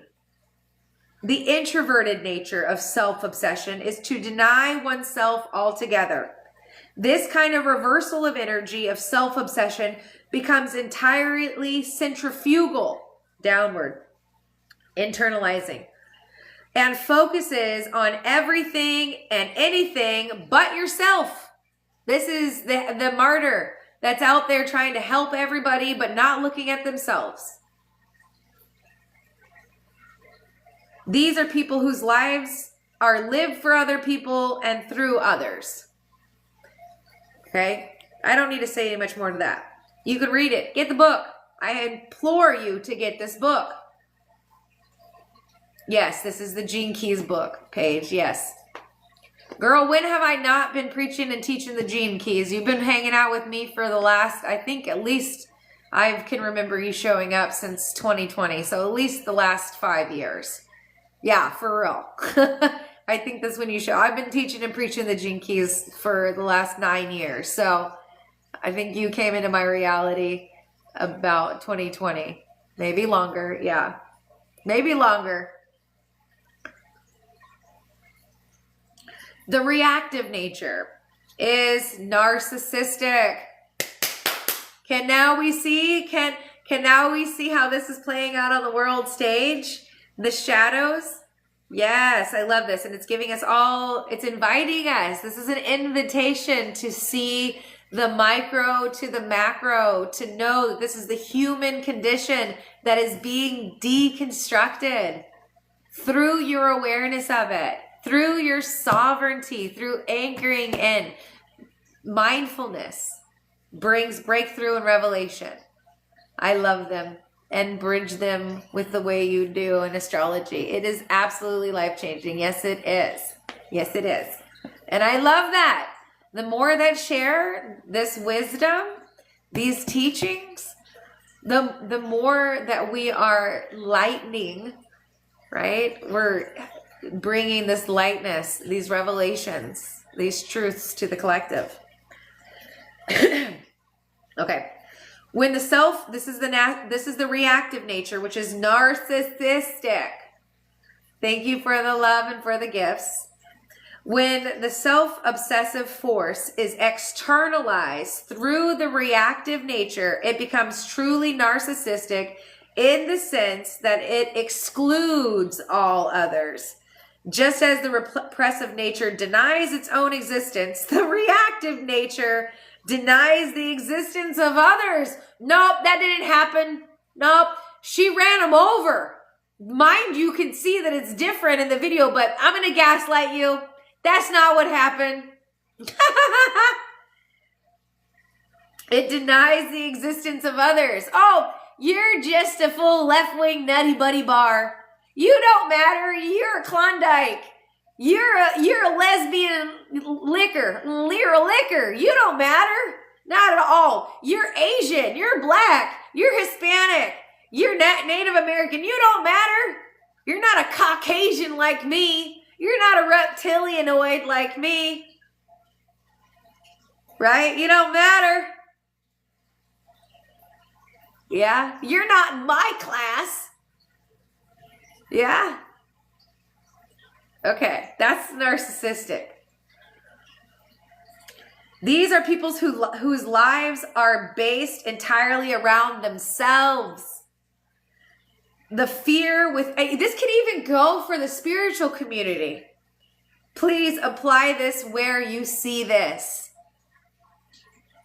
Apply it in all fields, not just in the political stance that we see on the world stage. See it in all fields. Okay? The fear within them. These are people's lives are based entirely around themselves. Self-obsession.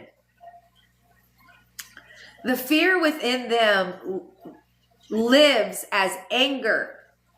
They project their fear of losing their identity onto others and onto society in general. Such people cannot yield any part of themselves to others. They cannot surrender. They cannot have intimacy. They cannot have vulnerability because it challenges their false sense of self, their false sense of reality. Hey, beautiful. Thank you for joining. Thank you, everybody, for joining. It's just now joining in on the live. We are talking the Gene Keys, Gene Key 10. This is part of the shadow. There's a shadow, a gift, and a city. This is the shadow of self-obsession, and I'm currently reading upon the reactive nature of the shadow of self-obsession, which shows up as narcissistic. Okay? They live in paranoia that the world or others will somehow rob them of their right to freedom. The reactive nature finds relationships the hardest of all, since they are essentially locked in a love affair with themselves, but not with their true self. The true self is everywhere and in everything, since its nature is love. However, to realize such a concept, one has to drop the very thing that gives one the illusion of safety. In order to realize this, you have to drop the very illusion of safety, the illusion of individual identity. To become one in a relationship, two different individuals merge as one unless they are narcissistic. They don't want to merge. They don't want to be a team. They can't be intimate.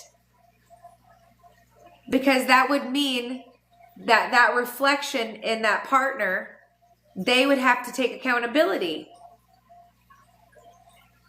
And that's too much for them. And their false sense of safety, their individuation. That's not me. That's not me. Not survival as we were taught. Exactly. All right. The 10th gift of naturalness.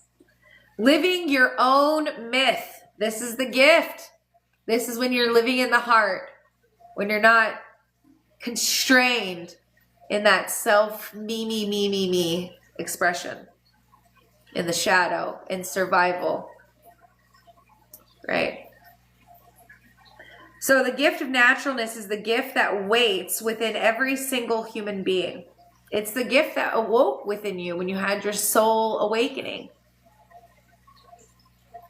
It is the center of your being, and only through this center can you express your own creative uniqueness. Your own creative uniqueness. The life of every individual human being is a journey through the frequencies of the 10th gene key. To be natural means to be yourself. We all are trying to be who we are, but many of us have been conditioned to be other than who we are. It has been this way throughout history, throughout the millennia, ever since we began to develop the complex neocortex, bro. If you've been here the whole live, then you know that I've already brought the neocortex into conversation. The very beginning of this transmission, this call, as I was speaking upon the zodiacal belt and the Milky Way and the corpus callosum and the inner aspects of the zodiac, which represent like the neocortex. Yeah, I don't have this shit memorized. This is why I have to read it. I've been working with this thing for 10 years, about 10 years, and I still don't have everything memorized. I don't hold memory like that. I don't use intellect. I use intuition or intelligence, divine intelligence. So that's why I read it verbatim still. And when I read it verbatim, I still get like revelations all the time, like a kid. Like it's like opening the Bible. Like, yes, some people they have the intelligence of memorization. I go to it. If I'm guided to it, I open it. Divine intelligence. It's not memorization. So when people are like muttering off and memorization, that's it's easy enough to memorize things. Sure. Memorize. But that's just intellect. That's just the lower mind. I operate in the higher mind, which is divine intelligence or intuitive and channeling, like through the divine. And then that's why I read it verbatim, because, and also in every one of these, when you read it, when I read it, you're going to see it differently. Like every time you have a shift in perspective or an unfolding, within your own journey and self-awareness, like you'll read it again and you'll see things differently. Even in the shadow, you'll see it differently every time you read it with new eyes. It's so cool and I love it. It's the ever unfolding journey through the keys. And this is how I help people and I share this. This is not very widely known. Like it's crazy. It's crazy that the gene keys aren't as well known or they're just not as well known in the collective as I think they should be. Like this book has been published since 2006. I'm pretty sure, or 2007. It's been out for a minute.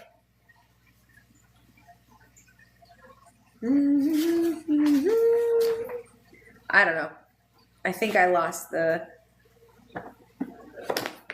page that has all that information. My book is decrepit looking. It's literally falling apart at the seams. But I have purchased 28 books and I have given away 27. I have kept this one. So I have given away quite so many books to people, especially when they are in need of it and they are unable to attain the finances to get it. I hook a motherfucker up sometimes. Not everybody. Obviously, I would have bought a lot more, but I've bought 28. That's why, while being a single mom, oh my God, I'm so proud of me. I just want to say, I'm so proud of me. Since we're in self-obsession and all. Okay, moving forward, the 10th gift. All right, even the development of the neocortex. The moment the mind was equipped to reflect on itself, the primal question, who am I, was born. Prior to this question, human beings did live in the state of naturalness, but only in the sense that they were more a part of the animal kingdom. Meaning that they had an inherent awareness of their oneness with the animal kingdom, because we lived in a state of interconnectedness with the animal kingdom and the plants and the minerals. And I don't align with every evolutionary theory that this mofo's got going on. Okay? I do not agree with this 100%. Okay? I will skip over evolutionary Darwinism every fucking Copernicus day. Okay? Because it's part of Illuminati brainwashing. Okay.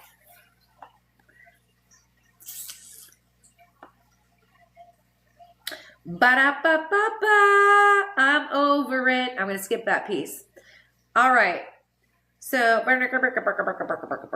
at the gift level of frequency, there is a huge releasing of energy through your being and out into your life, as all attempts at defining who you are begin to subside. Okay? So there becomes a great release, a breakthrough of that question of who am I begins to subside. All right? The unusual manifestation of this energy is an intense creativity coupled with a new sense of playfulness. You lose your sense of identity and you simultaneously begin to feel centered in a wider context. The gift of naturalness cannot be practiced, okay, copied, or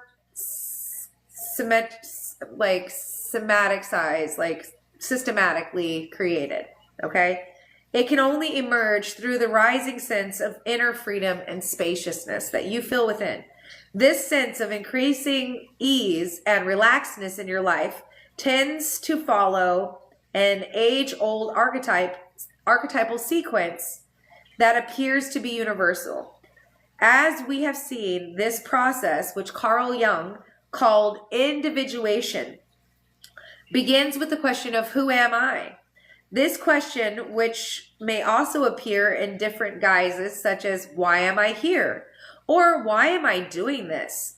Kickstarts the process of inner questioning about the purpose and meaning of your life. The second phase of becoming natural tends to be a deep inner questioning and questing in which you isolate yourself in some sense from your previous responsibilities and give time and space to understanding your own nature more. For more people, this phase lasts a very long time, and it is also the phase during which most people become stuck in the lower frequencies of self-obsession, falling in love with the endless quest of self-knowledge. At a certain point, however, this phase gives way to a natural collapse and a subsequent letting go of all the seeking and searching as you realize the silliness, the futility of trying to find something that's clearly indefinable. You are you. Why are you here? Well, what's my purpose? Who am I? Who do you want to be? What do you like to do today? That's your purpose.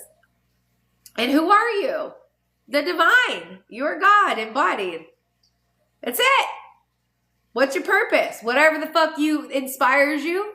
It doesn't have to be permanent. It can change. One day you want to be a hula hooper. The next day you want to be a Zumba instructor. The next day you're going to be an artist. The next day you're going to be an actor or an actress. Then you're a singer. You're a poet. You're a songwriter. You're a mother, you're a father, you're a friend, you're a lover, you're a dancer, you're a bartender, you're a banker, you're a postal driver, you're a motocross fucking race driver, you're a stripper, you're a barista, you're a cook, you're a chef, you're a pastry artist. You are life in motion. And whatever sparks your curiosity is your purpose. Your purpose is to live a full life. A life worth living. A life your 8-year-old and your 80-year-old would be proud of. To bring meaning to your life. Whether that's serving people in a way, great. Food pantry. Be a minister. Be a life coach. Like myself. Use your life experience and your wisdom to help others, to guide others. You like plants? Teach plants. You like herbal apothecary? Teach that. Share that. Open a store. Hire people. Give them a place for their interest and curiosity. Create a business. Don't create a business. Travel. Don't travel. Whatever it is. That's the purpose, is to live. You can look at your astrology chart and get an idea of what would bring you financial success, for sure. If your second house is Taurus, get ready to get your hands dirty and for things to be going long and slow. You know, it's a long journey. Right? Luxurious, you know, working in the field of tourism, luxury, farming industry, even plowing, you know, the nature, planting trees. You can get a look at things, right? I'm not going to go through all the fucking houses right now. That's where you would do well, but that's not your purpose. Your purpose is to live a life of joy, of devotion to something greater than yourself. A life with meaning. I'm a Pisces and been suffering for 28 years. How do I just survive on this earth? You sound like a bot. It sounds like, how do I survive this earth? Find joy. Get curious. Be playful. Embrace the unknown. Suffering is part of the process. Learning to alchemize your suffering is also part of the process. Self-awareness, contemplation, self-reflection. Why did you do that? Why are you suffering? Why do you choose to suffer? What are you learning from this? What is the suffering teaching you?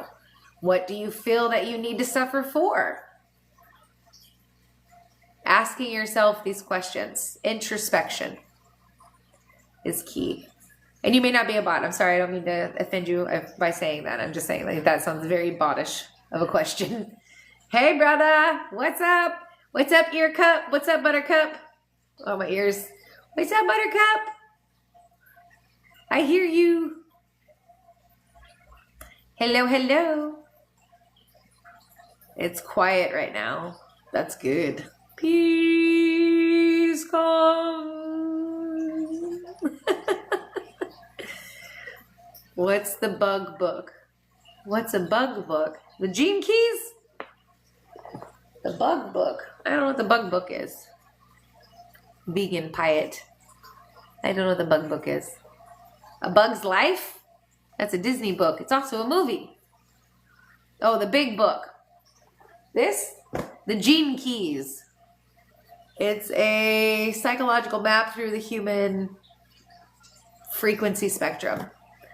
Through the psychology, through the human conditioning. Okay. I now bestow these holy bubbles upon thee. I know I love her. She's adorable. And now have now made it a new year. Shum-ba-dum. I love her. I love that video. Those videos when they pop up on my screen. I laugh so hard. Yes. Yes, people do teach how to get trauma out of the body.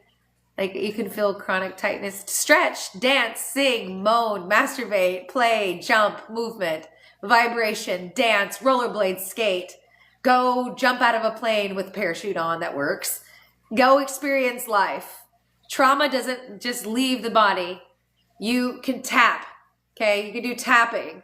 You can do breath work. You can do yoga. You can do contemplation. You can do self-analysis. You can shake your maracas. Okay, you can get it all out. There's so many ways. Give yourself new experiences so that the body starts to loosen its grip, the old memory. Tell yourself it's not happening anymore. Get hypnosis done. Do self-hypnosis. Write a script. Speak it into a recording. Listen to the recording at night. This isn't happening anymore. I let it go. I release it. I surrender. This experience is no longer defining who I am in these now moments. I am more than what the experiences that I experienced that happened to me, for me, through me. Release it. I have experienced a lot of trauma in my life. Believe me, it can be released. It just takes devotion to the self. Period. And you have to give yourself new experiences. Reading the Gene Keys helps you because it enlightens your mind. It lets you know that what you've experienced is not local and unto only you. It is collective. It is a human condition. And it enlivens you once you get to the Siddhic frequencies, which eventually I'm going to get to. The Siddhic frequencies.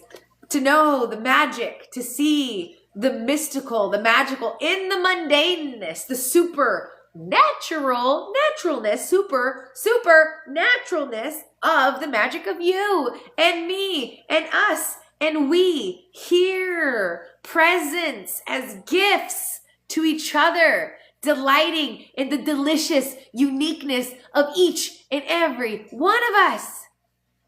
It is so awesome. We're in the tangible. We get to fuck.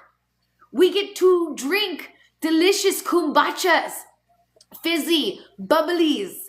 We get to trip on psychedelics. We get to smoke the ganges and feel la la la la da da da da ba da da da da da da. We get to dance. You can dance if you want to. You can leave your cares behind. And if you don't dance, then don't dance, then you're no friend of mine. You know, we had to experience all these different cultures and food. And the yummy deliciousness of food and people. And did I mention sex? You know, and life.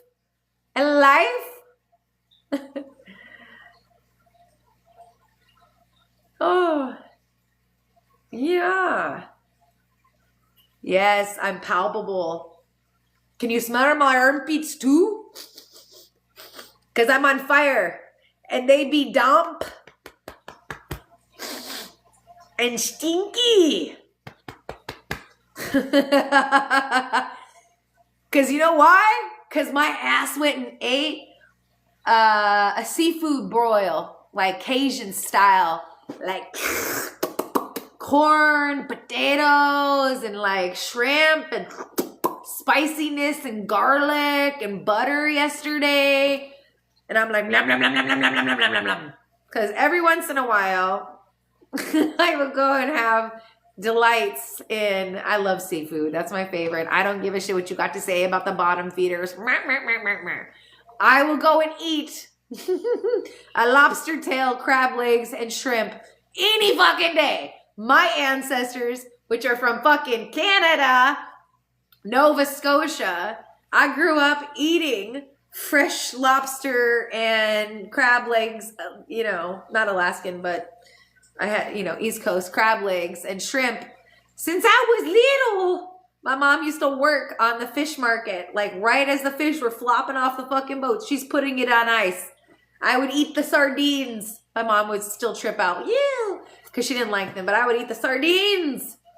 Okay? I like the fish. And then I lived in Louisiana for a very short period of time. But nonetheless, my daughter, her father is from Louisiana. And got that Creole. I got that Creole in me. And I love spicy. Okay? So now I'm like smelling the spice come out. That's what all that conversation's about. I couldn't know thyself. Dude, you're a bot. I knew you were a bot. You can go. Yeah. Because you a rich girl. You damn right I am. I'm rich in spirit. I got the divine flowing through me. It's a bot. It was a bot. It's fine. That Creole. That's right. That Creole was good. I just will not eat crawfish, though. You cannot pay me to eat crawfish. Once I found out where those came from, I just couldn't do it. I know shrimpsies and crabs and stuff, but still. The crawfish, crawdads kind of thing, I can't do it. I can't. I won't. I did it before, and they are delicious. They have buttery heads and stuff, and believe me, when I lived in Louisiana, we ate a lot of that. Oh, but they have this one thing, boudin. Damn, it quick to my mind. When I was pregnant, I craved it when I was pregnant. Boudin, it's like sausage, but there's rice in it. Spicy. Ooh, so good. That's what I'm saying. Earth is good. Like, the earthly sensory experience is the magic in the mundane.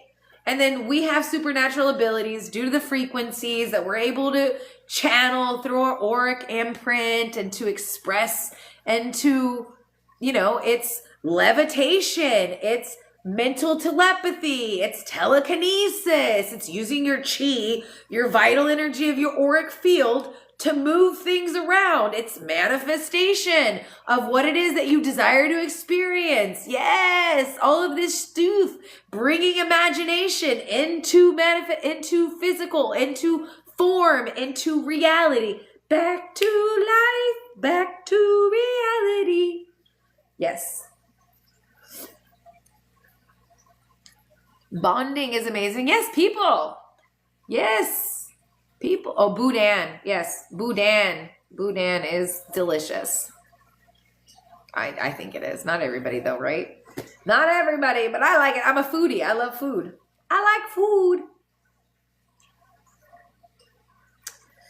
My favorite is still Mexican food though. I'm not gonna lie. It's my favorite. No, not South American Spanish shit, because they don't have flavors. I'm talking like Baja, over the border to Mexico flavor. I'm talking spices. Oh my God. That's my favorite. And then like seafood. I mean, garlic butter, Yes, girl, authentic. I know Mexican food. I love it. It's my favorite. All right. The 10th gift. We're going to continue. The 5th and final. Oh God, I skipped phases over here. Let's go back. So, this realization marks a huge transition point in your life and represents the release from self-obsession. Fortunately, the 3rd phase swiftly becomes consolidated and integrated into your being. Okay? And you enter into a new dimension in which you become more and more deeply relaxed. The 4th phase is something like a rebirth as you externalize what is truly inside you for the first time in your life. It is a time of deep joyousness and purpose. And it is only as you find this sense of relaxedness that you begin once again to feel truly natural. Be yourself. And the world will love it. Or at least you will.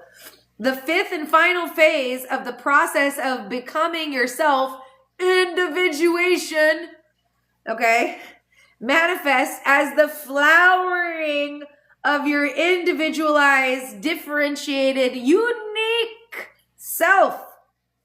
This is when you hit the peak of your own mythology and bring something entirely new into the world based on the high principle that has always lain latent or dormant within you. The gifts are within you, my darling. Unwrap yourself. Be free. and express yourself. This final flowering of your inner being manifests as a challenge to the current norm. Well, you're not doing it the way that everybody else is. Fuck that. I do what I want. Okay? Since your true nature is always found at the cutting edge of evolution, the idea, whatever it may be, represents the true beauty within the individual, finding expression in the world. Throughout this work, there are references to the hidden chemical pathways within your DNA. These genetic networks are known as the 21 codon rings, which I talked about in the beginning of this call. Specifically the codon ring of trials, which is where Jupiter is at, and gene key 12, which is the ring within a ring. It's the codon ring of trials, but within that is the codon ring of secret, which is gene key 12 alone. It's the solo rider. It's the breaking of the ego, of vanity, which sticks with us until we finish the individuation process and we become one with the divine. And here in the 10, we're talking about the individuation in the process of becoming. But yet there's even a stage after that. And that's the merging into the beloved. Boom. So it's wild, right? There's even stages within stages. Rings within rings. Happenings within happenings. So the 21 codon rings, and they contain many mysteries. The 10th, the 17th, the 21st, the 25th, and the 38th, and the 51st gene keys is part of the ring of humanity. As one of the most complex codon groups, this chemical family holds the keys to the great mythic storylines from all of our cultures. The 6 gene keys, these 6, the 10, 17, 21, 25, 38, 51, bingo! All right. These 6 gene keys encapsulate all the mythic elements of what it means to be a human being. Wounded from the onset, the 25th gene key. You must do battle with your shadow, the 38th gene key. Overcome the limitations of your mind, the 17th. Surrender your need for control, the 21st. And find your true self, the 10th. Before you can awaken through the 51st. You can see from the very profound groupings how deeply bonded we humans are by the same basic dramas. There is great beauty to be discovered here. And when you find it, you will finally realize the naturalness is the simplest thing of all. It is simply there inside you. And the moment you decide to stop arguing with life, free yourself and the rest will follow. Right? Be yourself and the rest will follow. I love that you really need, I'm glad that this is making a magical impact on you. I love that this is enlivening and inspiring and alleviating the separation that you may have felt in your experience, because you are not alone. You are all one. We are all one, all alone, all one. And this is a condition. And you are part of the deconstruction phase, becoming your unique self. Ouch. To the city of being. God, I've been waiting forever to get to this. Spirit really had me read all 2 chapters. Like, what? Don't get used to that. That's a lot.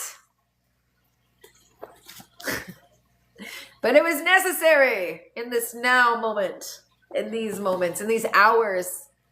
Okay? So, the sun will be transiting through Gene Key 10. Gene Key 10 for today and the next 5 days. All right? So by Sunday, it'll be, what are we in, Monday? Sunday. So Monday, Tuesday, Wednesday, Thursday, Friday, Saturday. By Sunday, we'll be in Capricorn. Totally, by Thursday, we'll be in Capricorn. But either way, by Sunday, we'll be in Gene Key 58, the shadow of dissatisfaction in the city of bliss. And the sun will be conjunct Pluto. That is going to be a very intense week for the shadow on the world stage.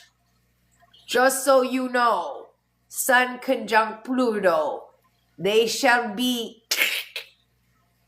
some more, okay? Okay. Death, Tower, Rebirth. It isn't the devil card. It isn't Saturn. It's Pluto. Tower. Death. Destruction.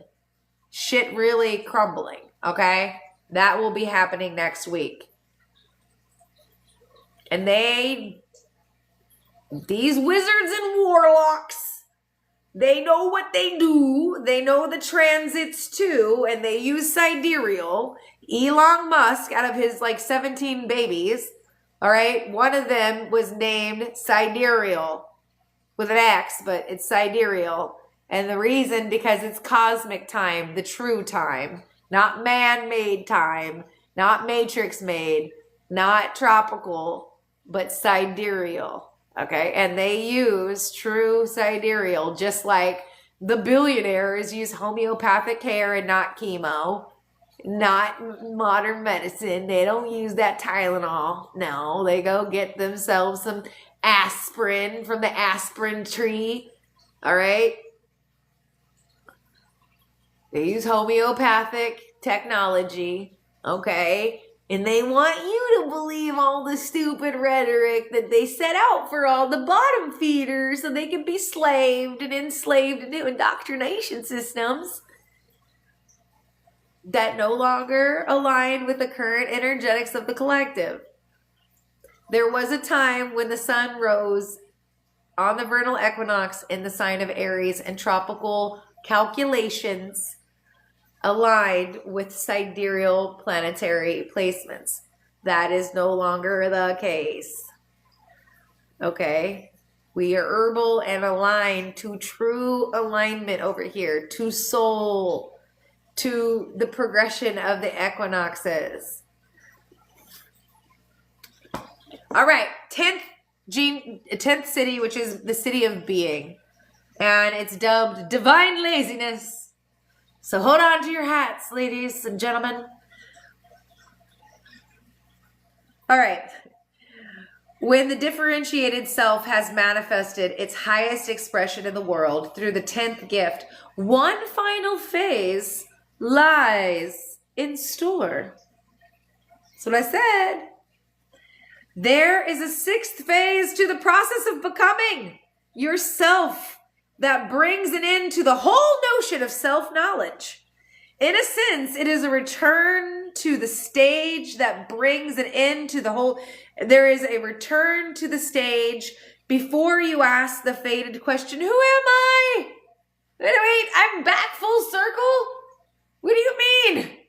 I individuated, I became unique, and now I'm back to who am I? The fuck? Yes, there is a 6th. The 6th phase is the 10th city of being. When the 10th city dawns in a human being, then for that person, even evolution itself has ended. Evolution has ended. In the 10th city, the differentiated self spontaneously dissolves into a higher mirror of the 3rd phase, in which the constructs of your search for self-knowledge end. However, at this citic level, everything dissolves. Self, not self, mind, form, purpose, and meaning all dissolves. The only word that even gives a hint at the 10th city holds in the word being. In the expressions of the mystical traditions, this is sometimes known as the I am consciousness. Although the very use of the word I can be misleading, the 10th city, there is no sense of I. There is only pure consciousness expressed as being. There is only pure consciousness expressed as being. Much love. Peace to you. Peace to you, brother. Okay? But here's the thing, and I want to throw this in there because I don't even know. I don't even care. I'm going to tell you this right now. You cannot skip the process of individuation, of becoming your unique self, and just go, I am. No. Not how it works. You don't get the holly jolly jump, skip into I am. Because I say I am, and I did affirmations. I am. No. No. Sorry. You need to become the individuated you. You need to love you. That is the individuation. That is the process of self-love, of integration, the seeking. I don't want to seek. I just know I am. No. You have to love you like you are the I am. You have to love you like you are the I am. You have to find the uniqueness and beingness of the I am. You have to love you. You can't just jump into I am. I learned all this, so I know I am. That's fine. And you will circle, and it'll never flower in you. I'm studying it. I'm doing it. I'm regurgitating. This is why. And it's 2.5. It's the fucking Fibonacci. It's the spinal to the crown. This is what it says in all the occult wisdoms and knowledges. That's fine. Regurgitate all you fucking want. Gnosis cannot be taught. It can only be experienced. You have to individuate. You have to love yourself and be your full unique expression and bring those gifts, those talents, those creative aspirations into the world. And love yourself beyond, like you are the beloved because you fucking are. It is a self-love journey, and you cannot skip that self-love journey. And just be, I am. You are, of course, that. But if you want to be the vessel through which pure consciousness streams through, there's a purification process, baby. Get in line. That's what I mean. It's easy to open up and channel and regurgitate and allow demons to take over your body. It is a whole experience to be the devotee and to allow the divine to caress, christen, and walk you through the embodiment process. Everybody wants to be the guru. Nobody wants to be the fucking devotee.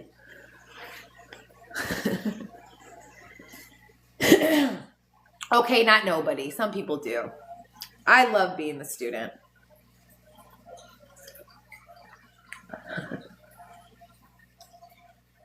Less responsibility, bitches. You just get to play.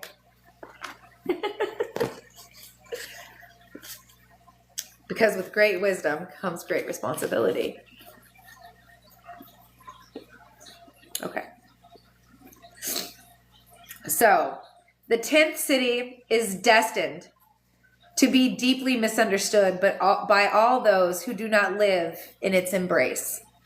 Along with its programming partner, the 15th city of fluorescence, it inspires one of the great mystical, metaphysical paradoxes of all time.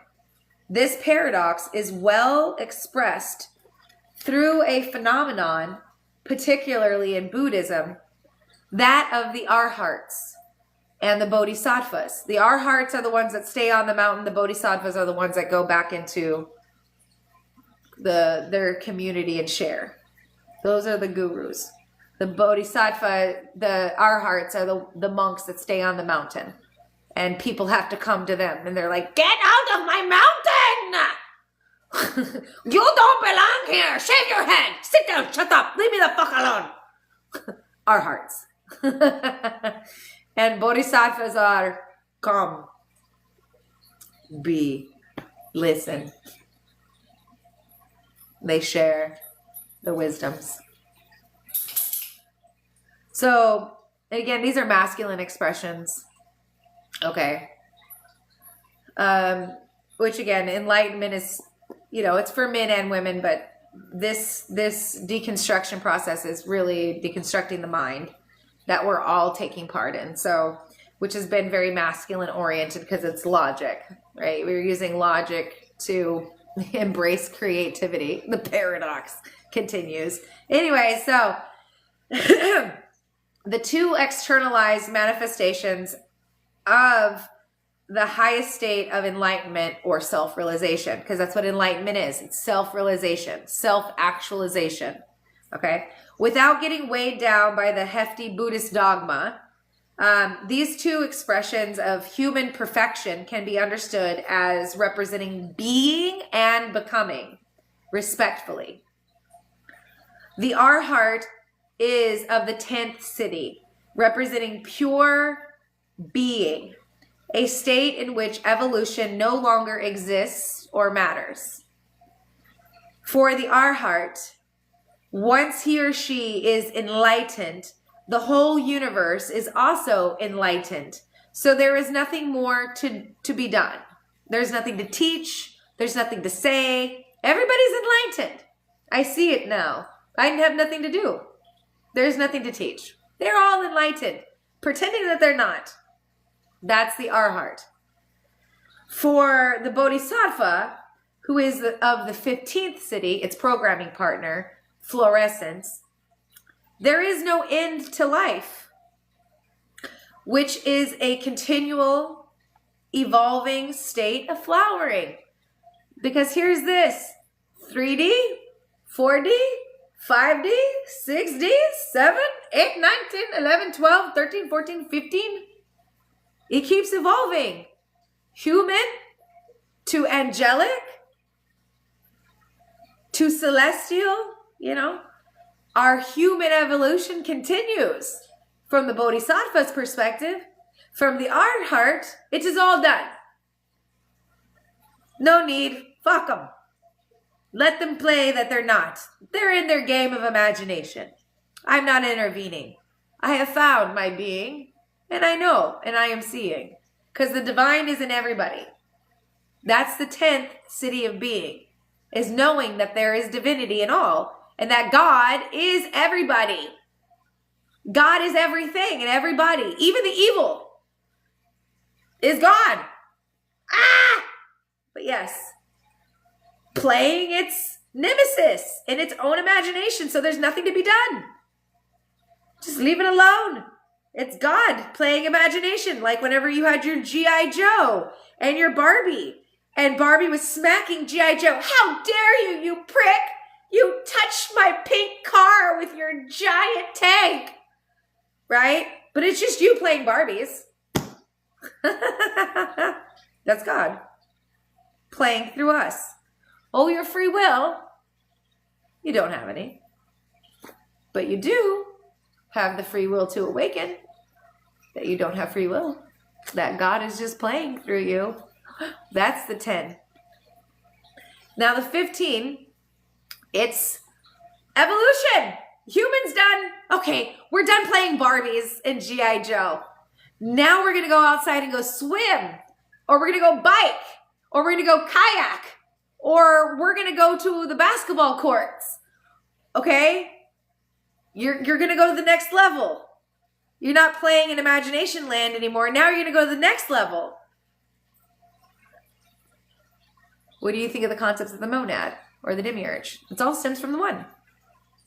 they're esoteric, like deep, insightful ways to explain the one, things coming from the monad, from the one. And the demiurge it's unconscious, it's doppelganger, just like you have an unconscious aspect, which is the devil within, the fear within, the separation from the one. But it's a great mystical, like, expression of the human experience, and how the Gnostics and the Essenes and all of our ancient selves used to express things more poetically. But we're in this time where we're getting straight to the point, more clarity and less mysticism and poeticism to it, because of the way in which the brain has been ingrained to not think in a poetic way, to not think creatively. We've been indoctrinated into a think logical because of the trauma, because we're in the end of times, because we're going through the short period of Satan. So we went through deep traumas that needed to come out of the collective body. And so we are fused more on the logic-logoic nature. And so we don't think creatively and poetically. So we have to be more blunt and more straightforward in what a dark night of the soul is, and meeting the fear, the shadows, the insecurities, the lower nature of the self. But that's what it means.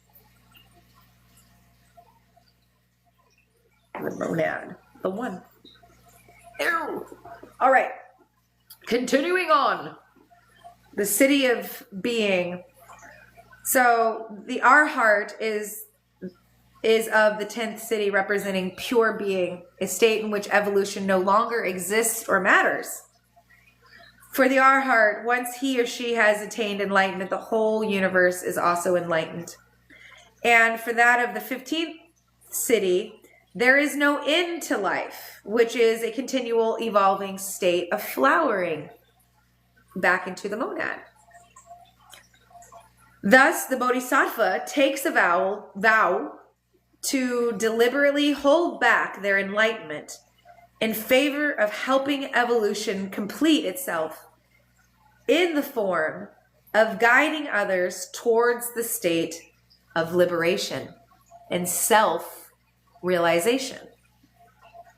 They prolong their own moksha, nirvana.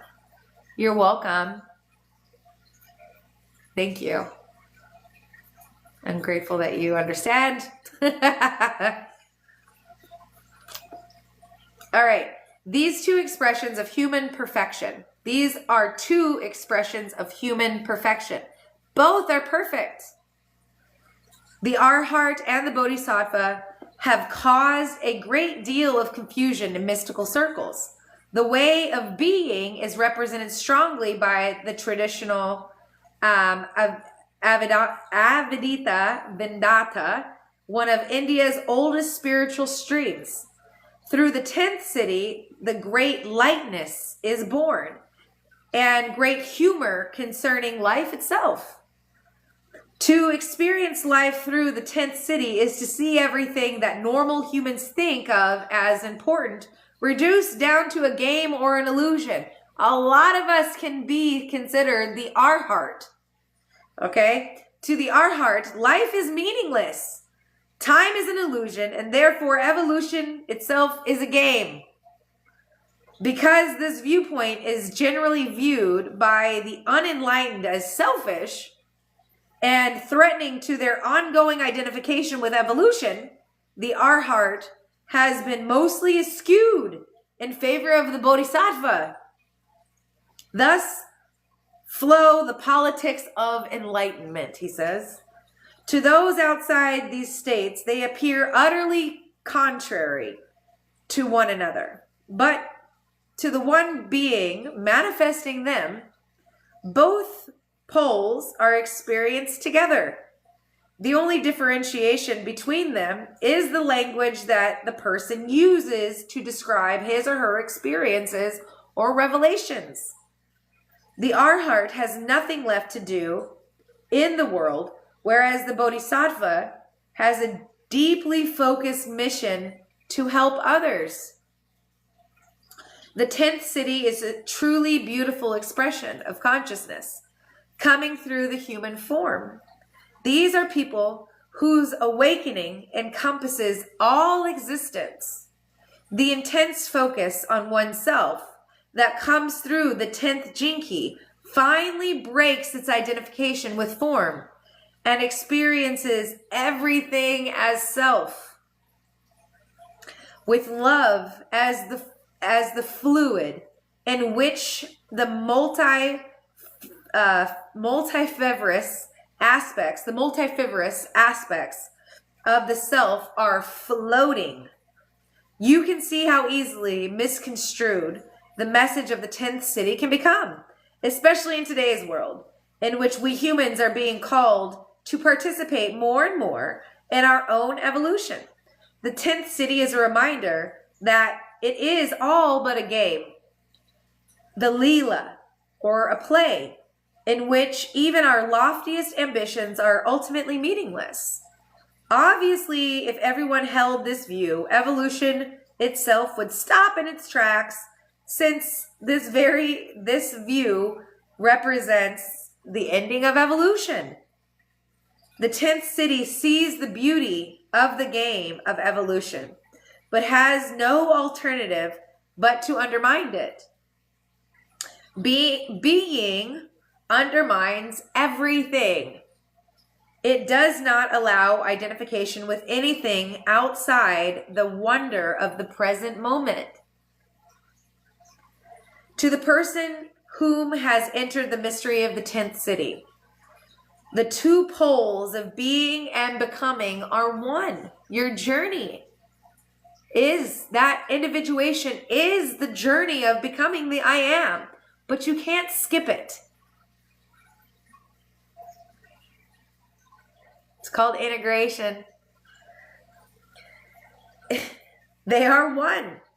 It is their revelation to rest in the true nature of being and at the same time bear witness to the evanescence flow of form becoming more and more complex through evolution. The outer destiny of each person is governed by the primary gene keys that are genetically wired inside them based on the position of the planets and the stars on the day that they were born, according to true sidereal astrology that takes into account the precession of the equinox. Okay. All right, okay. Thus, it is the primary cities that determine the language and style of a particular enlightened manifestation. Excuse me. It is perhaps understandable then, and also a little bit sad, that the 10th city has been judged so unfavorably by metaphysicians for some time now. The powers that be, he admittedly says, the powers that be don't want people to sit idly by and dream away their lives in the divine laziness of being. No, I'm Pharaoh. You must work for me. I'm billion class. I'm upper class. I'm reptilian. I am Caucasian perfection.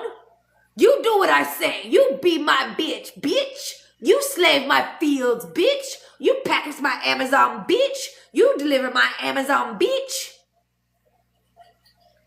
Work for me, bitch. You know, sit down and enjoy your manifestation of spirit in reality. No, you be my bitch. You have to work for the water that's free. For real. For real.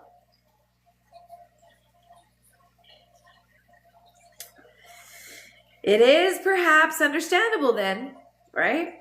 The powers that be don't want us in our divine laziness and creativity. Those quieter days of the artist and the arharts have been superseded. They say it's a game for us and a losing game for them.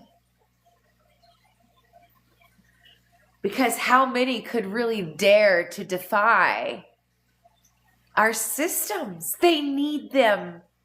They don't know how to live without them. They could never survive, let alone thrive.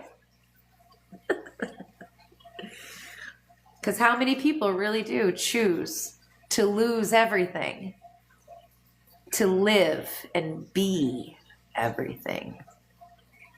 Very few. Takes cojones and a whole dash of spirit, source, God, waking your ass up. Get up! Get out of bed. You're not doing it today. We're moving it. You're doing it different. You're leaving it all behind. What do you mean? You are becoming. But I was. No, you weren't. You were fake. You were not true to you. You placated to fit in. You masked to survive. Now watch. I will wake you and shake you until you thrive. God says, source divine. The modern day view that holds favor, is that of the evolutionist. Today we are obsessed by evolution. Let's go to Mars, tame it, get its candy bars, take my penis rocket and fly to Mars to get more candy bars. Today we are obsessed by evolution, by where it is taking us and whether we can control our own direction as a species. At times of potential crisis, like the time we are moving through today, being is seen as doing nothing. Being is seen as doing nothing. Now I even find my own self contradicting right now. Either way, if we are to survive the next few centuries, there are things we must do. To the one within the 10th city, there has never been anything to do because there is no one to do it. So why all the fuss about our future? Being is the nature of consciousness in form, and it has no agenda or direction. It simply is. In that simple statement lies a power beyond all comprehension, and it establishes the 10th city as the sleeping giant within the human genome. Nothing has more power than being itself. We each would do well to remember the nature of being that rests behind all the dramas of the world and our individual lives, to rest unattached in the supreme state of being, while it's at the same time participating in the adventure of our own evolution. Jinky 15, fluorescence. The Bodhisattva is quite possibly the greatest task that the humans of the future will have to master. Ta-da! Ta-da! That's it. Jinky 10. We did the shadow, we did the gift, and we did the city. You're welcome. That was damn near 3 hours. It's almost 9 o'clock. My granny ass needs to go to bed. No, I'm kidding. I'm going to get off this live and I'm going to doom scroll for about an hour and then I'll go to bed. Missed it. Oh, that's okay. You're holding the energetic field. You'll just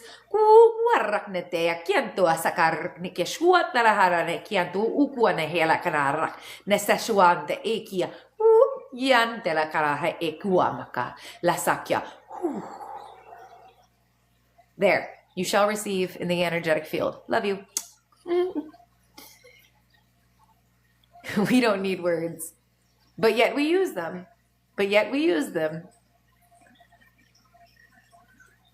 To rock the babies to sleep,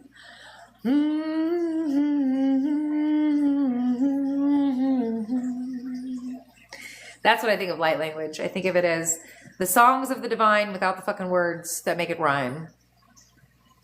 And it's like soothing, like a mother humming to her children.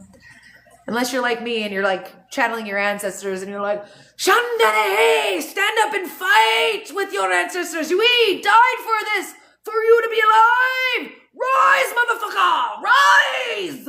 Kindala, you know, like that. That was my light language with the drums. Ah! My ancestors were like, get off your fucking ass, bitch, and do it. Don't let that motherfucking man break you. Rise, warrior goddess. Yeah. Oh my goddess. Sometimes my ancestors be like that.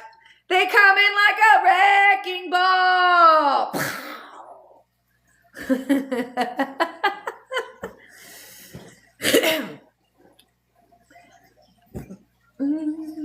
So, all right.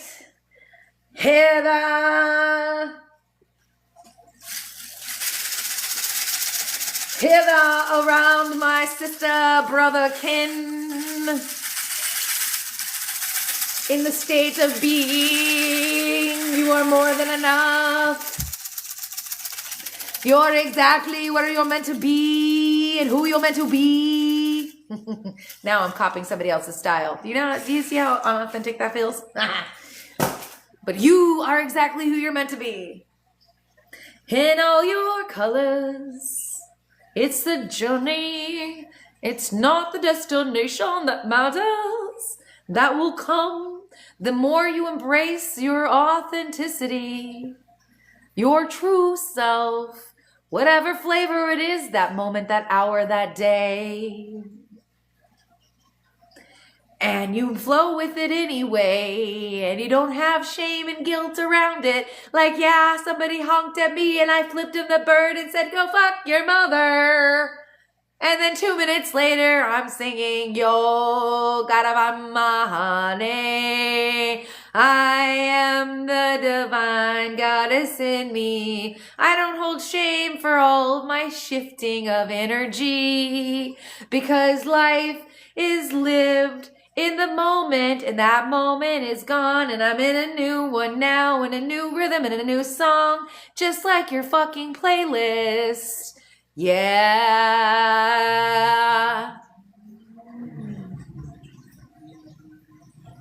There's no permanence in life or in personality. That's right. But don't go telling everybody that you're hearing voices, 'cause in different states it can still be said to go into an insane asylum. So check your old testicle laws.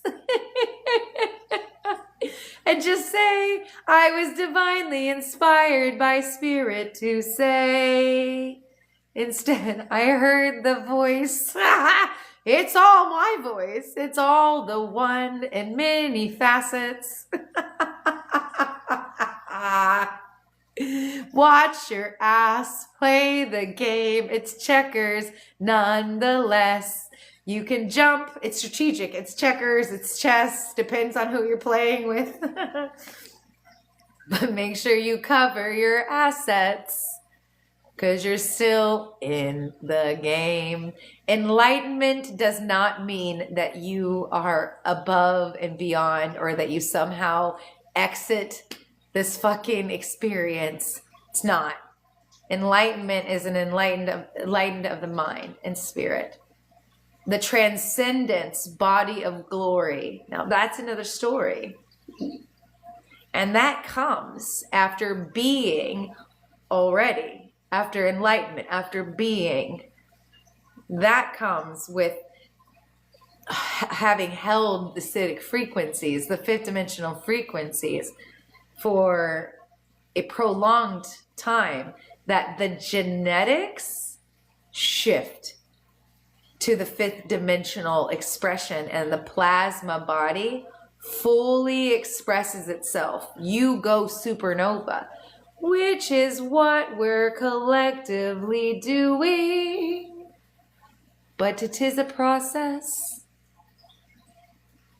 Just like you from birth is a process into adulthood, and then back from adulthood back to birth. That's the salmon swimming back up the river, back up the stream through which it came out. That's the body of glory. That's the ascension body. That's the twice born body. That's, all of that. And that is, but you have to hold authenticity and pure presence, that fifth dimensional frequency, for a prolonged amount of time, for your genetics to shift, to have the full genetic mutation. Your genes have to mutate.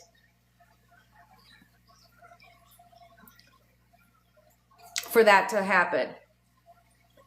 And so there can be no roadblocks here, and you have to purify all your ancestral karmas, patterns, and sanskaras.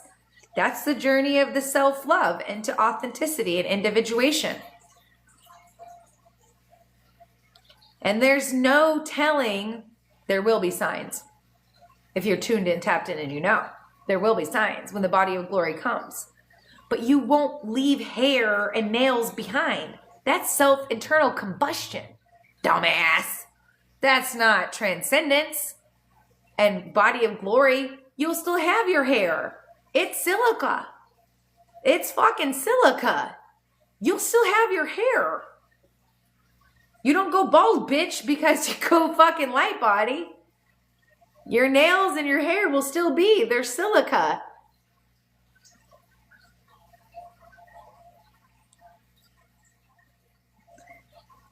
How is DNA affected as time progresses? Time doesn't progress. Mind does. Time is just localization, and it's limited to the mind. So the mind, it's mental. So genetics shift, DNA shifts with the mind. Like, we were more advanced as shamans and indigenous beings with megalithic structures and star forts. Our genetics were way more advanced. Then they hit us, and we went me, all the way back down. Got knocked out, KO'd. Then we came in with the fighting spirit of our ancestors. Bitch can't get me down. Bitch can't hold me down. Bitch, I'm coming up. You don't know. You don't know. I'm reincarnating in that motherfucker. You don't know. Bitch, I'm gonna be up in this club. No, we had to take the mind again and reorient it. Re-hemisync it. And then that'll activate the genetic scripts that are already there. They've just been laying dormant. The light's already there. Think of like a glow stick, and you crack the motherfucker and it glows more. The glow is already in there. Now you just gotta crack it open. Well, that's what you're doing. It's cracking all of the programming and the pain and the suffering out so that you can glow. And then you can go Inspector Gadget on this motherfucker. Which, is different. Your supernatural abilities, your gifts are just different. They're different. They're similar to some, and they're different to others. We're not all here to have the same gifts and the same supernatural abilities. Okay? You have access. You can do them. You can train yourself,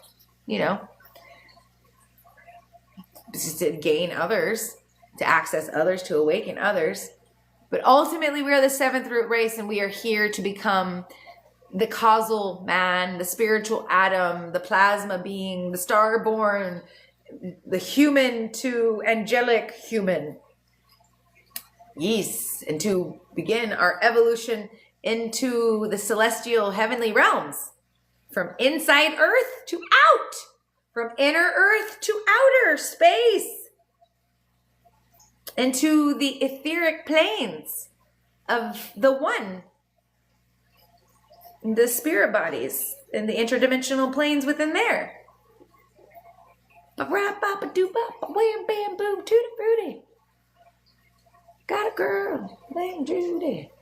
She knows just how to move me. I don't know. I got all kinds of songs coming in my head right now. So I love you guys so very, very much. I hope that today's Astro Key synthesis and sound bath was good. We did a sound bath in the beginning of this.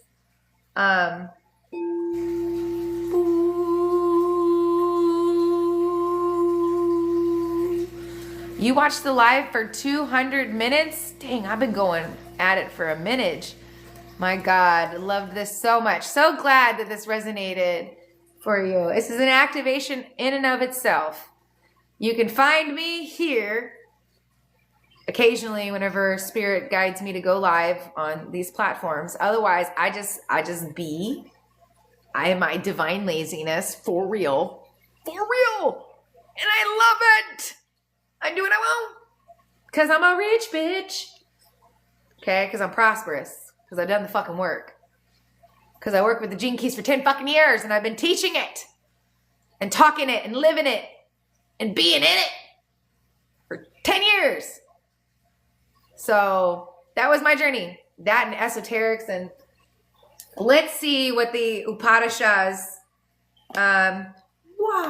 Upanishads are going to leave us with today. Ooh. Oh, I hope this one's good.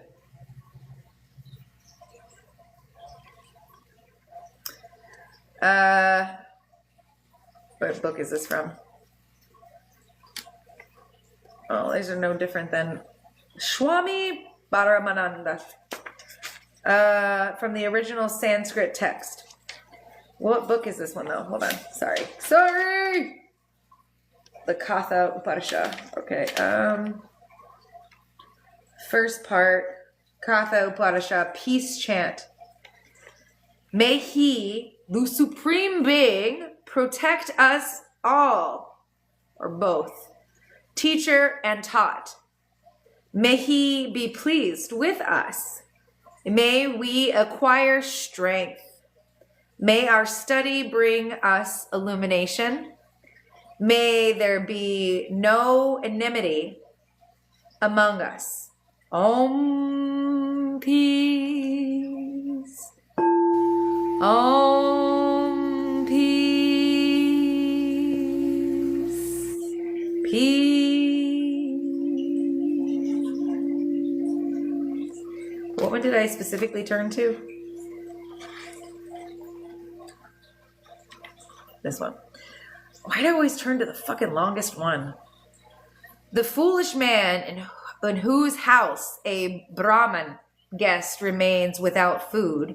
Ooh, this is a deeper one. Sit down with your meditation caps on, people. Contemplation caps, I mean. The foolish man in whose house a Brahmin guest remains without food. All his hopes and expectations, all the merit gained by his association with the holy, by his good words and deeds, all his sons and cattle are destroyed. According to the ancient Vedic ideal, a guest is the representative of God and should be received with due reverence and honor, especially in the case with the Brahmin or a sannyasin, whose life is wholly consecrated to God. Anyone who fails to give proper care to a holy guest brings misfortune on himself and his household. When Yaman returned, therefore, one of the members of his household anxiously informed him of Nachikta's, I wish I could say this better, Nachikta's presence, and begged him to bring water to wash his feet. This being always the first service to an arriving, this being the first service to an arriving guest. So,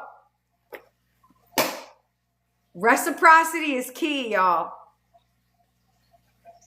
When you come into somebody's house, or somebody comes into your house as a guest, feed them. Offer them to wash their feet, to take a shower. Take care of them. The messengers that God sends, because that's what they are. They are God in disguise. Everybody is God. So treat them with love and care and kindness.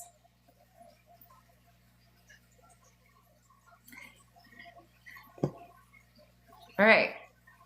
Because you never know what face God is wearing today. All right. Much love, reciprocity, share the love, share the wisdom. Okay. Share. Say loving, kind things. Do loving, kind things. Be the Bodhisattva and the Arhat in one. Be being. Be fluorescent. Be. All right, I love you. I'll see you guys in the next video. I don't know what energy I'm going to have that day, but just know I love you no matter fucking what. Okay. Thank you guys all for being here in this life and sharing and grounding in the chaos that must ensue. It has purpose. Even when it's crazy. Just like you. Love you. Bye.